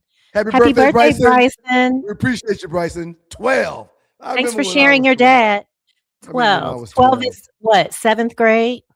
7th, 8th? Yes. Very, very awkward time for me. 6th, 7th. Oh, because you went to school early. Because just afraid of boys. There was this one boy. His name was Damon Stallworth. He used to wait at the every class. He would wait for me because he liked me, and I was very afraid of him. He was younger than me, 7th grade. I was 8th. And I was just very uncomfortable. Now, he ended up being the first boy I kissed in 10th grade. I was about to ask you if y'all ever had sex eventually. No, I didn't say that. I said we kissed. We never, none of that. He liked snow bunnies. I went to a school that was robust with snow bunnies, but I was just really afraid of boys back then. Very awkward. Okay. And what you were cutting your pockets up well before 12. So by the time you were 12, you must have been booking hotel rooms or something. You were cutting your pockets up. I didn't start booking motel rooms until I was 15 when I started driving them around. Who was letting you book a hotel room, Ryan? There was a motel off of Monk's Corner. Oh, okay. Sorry, I was looking at your brother. He's probably on the call. There was a motel at the back end on the back road of Mitten Lane, which is where my grandmother lived. And you could get a room for $25 to $30 per night at that motel. It was terrible in the winter because it was too cold to go in there. The room would never warm up. So you had to get hip and start renting the room early in the day, turning the heat on. So at night when you came back, it would be warm. In Ypsilanti, Michigan, on Michigan Avenue, there was a hotel that had mirrors on the ceiling. Had a one mirror on the ceiling, and Yes. baby, I could not wait You wanted that. You to wanted try that out. Yes, you wanted that. No doubt But about that's it. as close as I came to a motel. Everything else Yeah. is hotels. What's Doug, Douglas? You Doug, okay? what motel did you use in Moco when you were in high school trying to shag? When you were in high school. Who says I? Did you use that motel? Hey, man, in Midland? you do know our mother listens to the show, right? Yeah, we 50 plus years old. Yeah, that's not the point, though. Right. That's not the point. That's not true. I don't know anything about any hotels, anything like that. No, I didn't say hotel. I meant motel. Like you never bought a room at the Berkeley or that little motel in the back of Minton Lane for $25? No. Okay. Oh So my you just God. took all your friends to the house and just closed the door and cut the dry on. That's what you were doing? Who says I was having sexual relations in high school? Well, I was there. You were. But we're not Doug, going to get please into your stop. business. We're not going to get into your business. Oh my God. See, don't leave. Stop leaving in the middle of the show. And then this won't happen. I had a little fire out, man. All right. Osiris is Osiris. back. Thank you, Osiris. Floyd Mayweather suing Showtime as an executive Espinoza for $340 million in CA.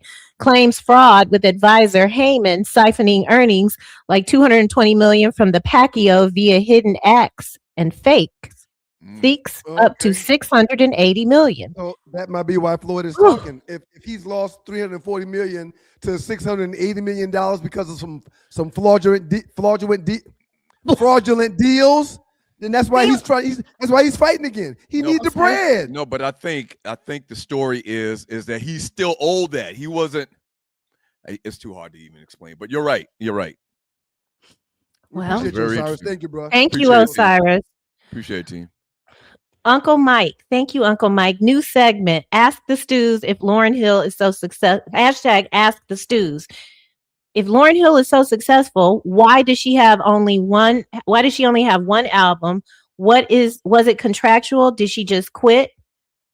I don't know. It's always been a mystery. I mean, she just first of all, she done had about 12 kids for one of the Marley Boys. Well, I was about to say she stayed pregnant, and also wasn't she dealing with some situations where she wasn't herself for a while?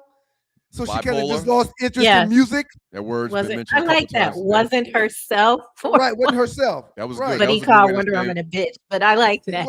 Right. Well, You have those levels. things, you can let that go. But yeah, I think that's. Well, I don't know. I don't know for sure, but I think she wasn't herself for a little while. Yeah, I think there was some mental illness noted. Appreciate the donation, Uncle Mike. We've got another one coming in. Maw Diddy, damn, Maw Diddy. Peace, King. We appreciate you out of the 803. Thank you, Maw Diddy. Thank you, Ma Diddy. Ma Diddy, thank you so much. Another great show. Shouts out to Doug, Ryan, Tree, and Arlie, and all the Stew Nation. 2 live stews, the best in the business. Don't forget, use the emoji peace sign, black hand peace sign. Black on hand. all the other podcasts that you watch throughout the day. It's got to be the black hand. Right. The black hand. There it is. Exactly. Thank you, Ma Diddy. Thank you so much. I joined OnlyFans yesterday. Okay, so what do you plan to do with that? Whoa, wait a minute. What's going on with that, Tree? You plan to get naked on screen for get naked on screen for some do something strange for some change? They have an audio division. The goal for me is to make millions while I'm sleeping, right? And so this is going to be how I continue to move myself out of workspaces and more traveling. And so, yeah, I set up my account. It's not in my name. You'll never find me, but Yeah, I'm looking forward to it. I tell you Mhm. what, we've been talking about something on the OnlyFans platform for a while. We just can't figure it out. We can't come to an agreement exactly what we want to do, how we're going to do it. We're still working on it. You may give us some inspiration. So basically, you go in and figure out all of the underworkings and the logistics of it, and then maybe we can come in and jump on ourselves and do something on there. You can. I'll show you how to do everything once I figure it out. Right. Okay. Okay. We're not gonna be doing any. Well, I know what everybody's thinking. Doug, are you referring to dick pics? No. Man, OnlyFans isn't just for pornography, man. For audio wrong too. with you? I have no idea. You thought I it have was no all idea. pornography on OnlyFans? I don't go to OnlyFans. I don't do porn, soft porn. I've never been on either, but I know it's not just porn. Okay. They have an audio. Did you hear me say they have a? Do you think he's gonna put his peen out on? Right. I just told you I didn't have sex in high school. So you're opposed to dick Or pics. is what you're saying. that no one can validate that. All right. You No think I'm one- going to go on OnlyFans and get naked? No penis pictures. Okay. Now, No one can validate that. I That's talked to my wife. I Those- talked to my wife. She was like, if y'all making some real money, sure, go ahead and put that muscle out there. I mean, I really could make some money in that platform, but no. No, I'm not doing anything like that. I mean, listen, I'm hard up for money right now, but Not I'm not that hard hard up. No pun intended. No pun intended. From Fly Tie. These are your cousins. These are your people right here. These two. Okay. Thank you for the donation. And yeah, you're Thank you, Cuzzo. Auntie Brenda's gonna see this and she's gonna have Thank some you. words for you, Douglas. Thank you, Cuzzo. Loose next side. Listen, Damon's real quick. There were several times where Ma would because whenever we had guests in that front room when we closed the door. Hey man, she don't do wouldn't- this. Don't do this, man. No, Don't do I'm this. talking about something else. So real quick, Tree. We had a garage on the house early, and then they went through some renovations that took 15 years to renovate the house. That's another whole story for another day. But the Okay. garage was turned into like a sitting space, living room, and then there was a small area where the laundry room was there, and then the storage room was there, and after the laundry room was the kitchen. So what Doug started doing was he would cut the dryer on, close the kitchen door, cut the dryer on, and then close the door to That's the a lie. sitting That's a room. bold-faced lie. It's a And bold-faced there were lie. several times where I heard Mom, she would open the kitchen door and then check the laundry room and then be like, who cut that dryer on with no clothes in it? Oh my God. And then that's when I would be like, I wanted to say, that means Doug's in there having sex, Mom. So I never did that. That's a lie. I never did that. Well, you just bold-faced lie on these So she airways. would just cut it off and then close the door back. So you figured it out pretty quickly. Right. I'm smart. Doug, don't be embarrassed. I'm not Sex is embarrassed about beautiful. It was 40 years ago, man. I'm not embarrassed about nothing. It was 40 years ago. I just don't understand why people just Make go up around stuff. people's business and make up stuff. Oh, okay. From Sydney Action Jackson, I need to plug one of my wife's books, Afro-Caribbean Women's Writing and Early American Literature. Is that the name of the book, Sydney Action Jackson? Thank you for sharing Yeah, that we need- information. We need Thank you, Sid. we need some quotes, some quotation marks or something. Thank you. Right. But I'm not sure exactly what the book's name is. Maybe Okay, it's he's going all to of give it. that. Maybe it's all He's of going to that. give it to us. Thank you. Congratulations on her. Congrats. What's her name? We Yeah, we want her name too. need her Who's it written name. by? Like, this is your family. We're going to support you, but we need details. Okay. Details. Okay. Details. Does she need a Thank you, Sid. narrator? Does she Thank you, need that Sid. book narrated? Thank you, It's Sid. me, the #1 voice at gmail.com for all your narration and dirty messages. From Rel Scott. Thank you, Rel Scott. He said he booked his first motel. Thank you. This is a space of transparency. Doug, you're too tight with it. He booked his first motel at 16 for $25. The Blue Moon in West Philly. It was legendary. No heat, and you had to keep your shoes on. Those were the days. So Yeah. do y'all know what the difference between a hotel and a motel is? A motel, there's no hallway out to the rooms. Right. The door goes from outside. The door goes from motel to outside. Exactly. A hotel is inside. All the rooms are inside. Right, exactly. Mhm. So you did use that motel to back. I was about to say. And it got to a point where if it was springtime and summertime and it wasn't too hot, I would just lay blankets down in the back of the truck with pillows. And speaking of hot, in the summertime, Doug, didn't it get hot in that room when you would turn that dryer on?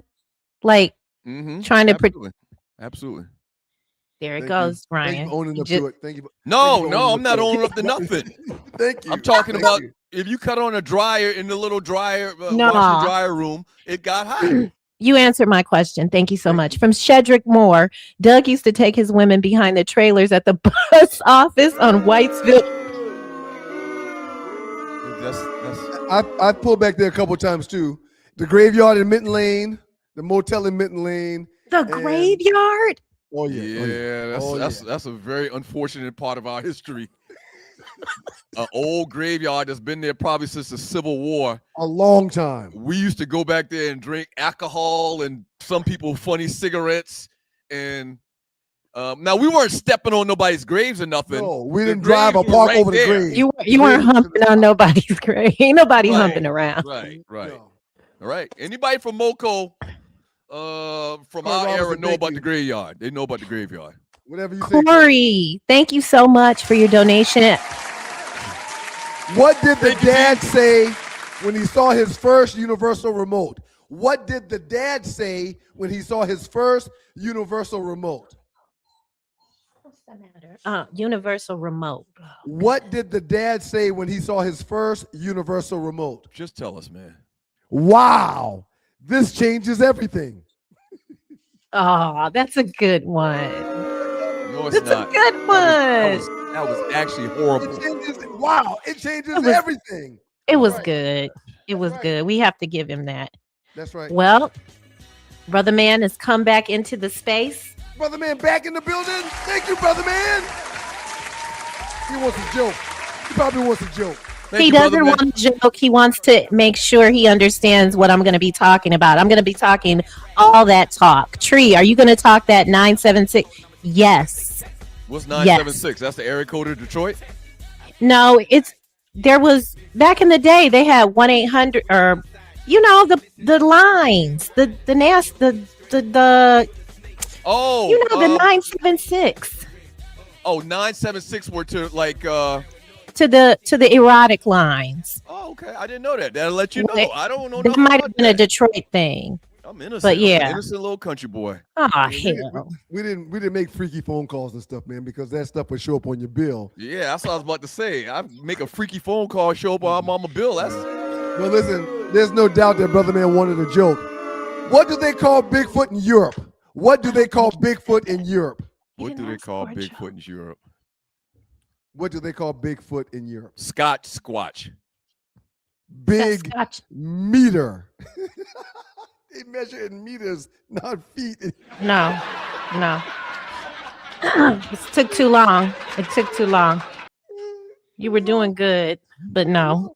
I got another Corey one. Robinson, thank you so much. Floyd must be broke or paying the IRS. Money grab. Yep.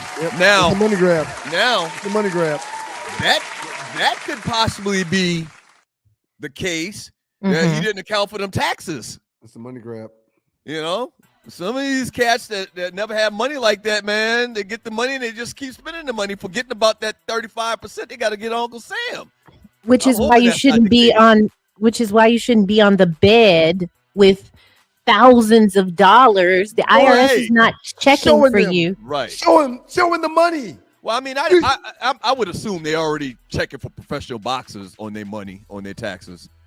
But yeah, you flame the fire by putting out a picture of you with $500,000 sitting on your bed. It's more than $500,000, and he shows himself on planes with bags and bags and bags of money all the time. Where you flying on that private plane with all that cash? What's going on? This morning, I woke up to a story in my timeline showing Nene Leakes going out with a man that I used to mambo with in college. What does Mamba mean? Is that and rabbit dance with in college, and I don't know. Y'all probably men don't do this, but when guys go out with other women, I can start being like that are totally like nothing like me at all. It weirds me out. And Nene is all, like her face has been reconstructed. Just makes you wonder. There's a lot of guys that's like me, Tree. They don't have a type. I can find a pinky toe sexy. I can find a calf sexy. I like a butt. I like a breast. Somebody could get, well, back in the day before I was happily married, somebody could get the Dizak or the Tizak because of their nose. Wait, so you don't have a do you have a type, Douglas? Oh God, it's always so complicated. I got to think about that. I have a type.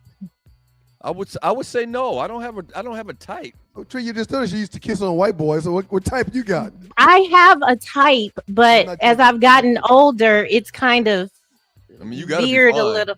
I'm not messing with nobody that's under 8, a 7. A 7? Nobody under a 7. That's interesting, Ryan. A 7 can have something sexy going on. 5? A 5? And I mean, there's a lot more to it than just looks. You can't be a dummy. You can't be an idiot. If there's nobody looking, you got to be smart. Back in the day, if there was nobody looking, yeah, a 3 to a 5 could get it on any given night. Back in the day. Oh no! Now, if you're talking about on the weekend on campus, everybody went home. Cut the lights off. Cut the lights off. If you're talking about on the yard in college and everybody went home for the weekend and you find some scragglers around campus. You know what a scraggler is? Yeah. Somebody scraggling around there. You tend to lower your standards a little bit. I've never dated an ugly man. Dating.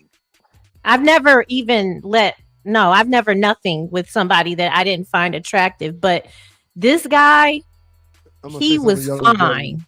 And yeah. I'm gonna say something and y'all gonna judge me, but go ahead. What it is.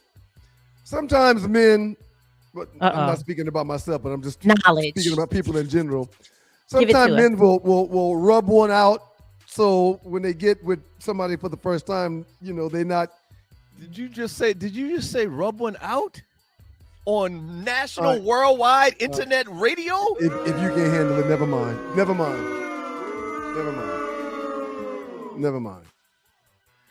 Ooh, Till Dog. I have a type. Smart, loving woman of God and funny. Ryan, what does rub one out mean? Just because for some people that might not know. To pleasure yourself. Okay. Rosie Palmer. So when I used to come, never mind. Or little man in the boat, tickler. Okay. We'll talk about next time we're together. We're going to talk about the different levels on those. The hell machines. we will. The hell we will. We will not be having those conversations when we get together. Because why do they have different levels on the machine? Okay, we'll talk about it later. Head on a head. It's different for everybody. Some people. Yeah, but I don't need those last 3. The first 2 are good for me. Even the Rose has got about 10 different settings. But why? Okay, sorry, Douglas. Head on a headstone is diabolical. This is true. This is morning radio. That's my only problem. You don't when we do stews after dark, then we're never going to do it. What is now. Morning? We talk about morning wood. Why can't we talk about this other stuff?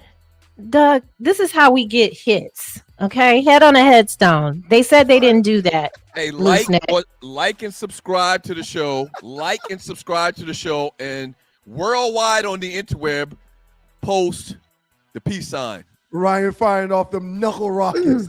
That's right. Sydney Action Jackson.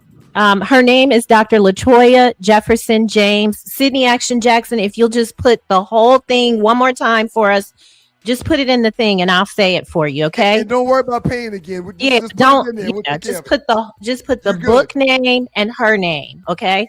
So we can highlight it. We really appreciate you. Tiffany calls it, I call it clicking my mouse. Tiffany, I don't need all those options. Just give me the first 2. Just give me the first 2. The other ones just remind you of how bad the last person was you had. Okay, never mind. From Rel Scott, Doug was on Stewart Avenue looking. Yeah, I don't think Doug doesn't. It's called Metropolitan Parkway now. Right. And it's I not even live. called. I live there. I live on Oh. Stewart Avenue. He was walking Now? the streets at night. I live off. You live on Stewart now? It's Metropolitan, but yeah, that's the main Formerly known as thoroughfare to Stewart. get into my Yeah. house. Wow. From Tiffany Poodle in Portland. She says she shared the link to the show on Jamil Hill's Politics podcast, the Pivot podcast, and on All the Smoke. So thank give you, them, Tiffany. Thank you, Tiffany. That's awesome. can y'all give them the instructions one more time for the wish you people in the would've back? Any I wish you would have let me podcast- buy you a drink on the cruise, Tiffany. So, people that listen, I read an article. People that listen to podcasts all day. Okay, so spread the gift of the 2 live streams by posting the peace sign, the little emoji, They wouldn't and hear this. and live stews behind it. If you so It's be- really be for so the gracious. viewers. Right. Yes, we really appreciate you. That Mike, we're almost done. I wouldn't be surprised if Tyson was embarrassed to do the Jake Paul fight. He looked older than old to me. He did. He looked like He just he didn't aged fight. a lot. He just didn't fight. That's all. 2 more and we're out. Ernest McCoy, good morning. What's happening to the Falcons rookie DE with those felony charges in Miami? Do the Falcons cut him? No guard under 6'2", haven't won a championship since Isaiah Thomas. He's got 2 things going on there. Talking about Pierce Jr. I And do good not morning think the again. Falcons, I don't think the Falcons will cut him unless they are forced to cut him, which would mean that the league has told everyone we're blackballing him and we don't want him any longer. He was too high of a draft pick and had too good of a first year for them to just do away with him if they don't have to. He's talking about And James Pierce Jr. And on the second part, of no guards under 6'2" have won a championship except for Zeke, it's because the NBA is a big man's game. Thank you, Ryan. You're welcome. I guess you didn't see that. Well, I don't know if you saw the comment Sydney Action Jackson said about your Sixers. From Julius 29C, the Punisher was the one clapping Cassie's cheeks. Not that Punisher, man. Wrong one. This is a superhero Punisher. Oh my Y'all God. ninjas. Y'all I think ninjas it's the something else. wrong one. Sydney Action Jackson, I was looking for you to repost, but that's okay. We'll do it on Monday. Great show, everybody. Good job, Tree. Douglas and Ryan. Thank you, Tree. Thank you. Go rub one out, Tree. Enjoy yourself. Hey, man. I know you don't want to get into this personal stuff, man, but how often do you rub one out these days? Or do you not rub one out anymore? You too big? You too big to rub one out these days, huh? Yeah. Oh, you got Wow. Nusi falling from the Nusi's low hanging fruit to you. You don't have to pleasure yourself, huh? Why would you ask a grown ass man and your brother We're just talking. signs of incest about a sexual topic like that? I was just curious, man. But don't I mean, be you're not- curious about me rubbing something out. You're not What's married- wrong you're not- with you? You're not married like I am. Things are probably different for you. What is wrong with you? It could be the only love that I could get sometimes around here, man. So you gotta love on yourself sometimes. Talk about rubbing As- one out.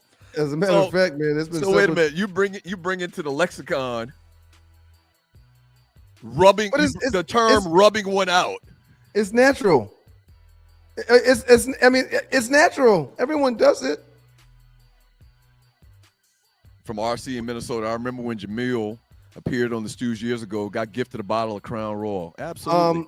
And we still talk to this day. If I send her a text, she will respond within 10 minutes. She's great people.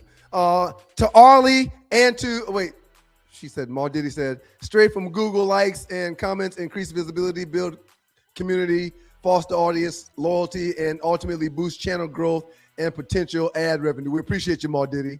Straight from Google. Okay, likes and comments. Yeah, hit like and subscribe and share. Hit like, subscribe, and share the show. Richard Bullock, the nanu is not what we're putting up. Putting up the peace sign, not the nanu. I think I do it better with this hand. Anyway, A+ to Tree and to Arlie. Give them a rest. What strip club is that over there off of Fulton Industrial? Off of 20. Oh, there's a couple of little Back truck in the stops cut. over there. Back in the cut. Right. I can't think of the name of it, but I spent Somebody time will there. put it in the chat. There's a little. I mean, when you say the word seedy, Right. this strip club off of Fulton Industrial Boulevard. Soon as you get off coming from the city, you hook a left and then you hook a right, and it's like behind a shopping center or something. They really get loose up in there. Let me just put it like that. Somebody will tell us in the chat. Round of applause to Tree Taylor for her contributions to today's show. Thank you, Tree. Thank you, Tree. The great Arlie Michelle spent a lot of time with us today. Y'all give her a round of applause as well. Thank you, Arlie. From the Water Boys, B Rich made time to pull up on the stews. Holla at your boy B Rich. We appreciate you, man. Holla at your boy, Be Rich. What's that? You mentioned the rooster that he got? And one of the rap songs, I can't remember which one right now. The dude saying, it might be B.O.B. It's T.I. But he says something. It's T.I. B Rich pulls up in the rooster. B Rich pulls up in the rooster. Right. Yep. Exactly. Convertible Ferrari on that piece. Yeah. And Ferrari uses roosters for some logos. Mm-hmm. Yeah. But B Rich is real big time. We appreciate you, B Rich. And Trey, when I see you in them streets, Trey, it's me and you. You ain't got time for the stews? Wait till I see you in these streets. That man got to feed his family. Come on back, Trey. Afro-Caribbean Women's and Early Americans Literature by LaToya Jefferson James. Y'all check out Afro-Caribbean Women's and Early American Literature by LaToya Jefferson James. PC, Sid, we appreciate you, man. Good luck. To everybody that gave Super Chat, I mean, the money came through Big Willie style. We appreciate y'all for keeping the lights on in this building. So many things need to be done, and it can't get done without the paper. Thank y'all for supporting your people, the Two Live Stews, Super Chatters. What up, Vince? Uncle Mike. Thank y'all, man. Thank y'all. I do have the house to myself all day, Mike, and I do get lonely. 25 years of doing this, man, in some form or other. Even Morgan when we weren't doing the podcast, we were still communicating with our listenership in the chat group.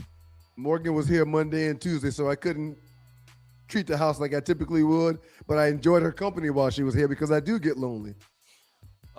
So in some form or another, 25 years, right? This is our 25-year anniversary. Do you know like what month it was in 2000? Oh, I know what month it was.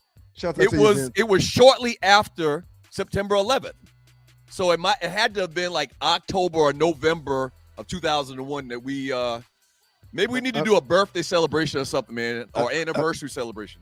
I don't like to think about it because it triggers me. Shouts out to everybody that just made comments on the show today. Wasn't super chatting, but they were chatting and creating commentary and creating things for us to talk about. We appreciate y'all in the chat for creating conversation. A+ for y'all. And last but not least, man, you get an A+ too. Well done today, sir. Yeah, you get an A+ too, man. God is good all the time, and all the time God is good. If you don't know him, you need to find him and show him love because that's all he's showing you. Nothing but love. We'll see y'all Thursday, man. I used to love these. Today is Thursday. We'll see them on Monday. We'll see y'all Monday. I used to love these old school hats. Never understood the connection with the elephant and the A's. I'll look it up. AI will tell you everything, man. AI knows everything. It's pretty amazing, man. It's pretty amazing. Y'all be careful in those streets this weekend. No drinking and driving. Be careful, all right, y'all? Peace. It's kind of scary, too, when you think about it, though. It's very scary, sir. Yeah. You got big plans for the weekend? No. I'm going to chill, man. I'm going to chill.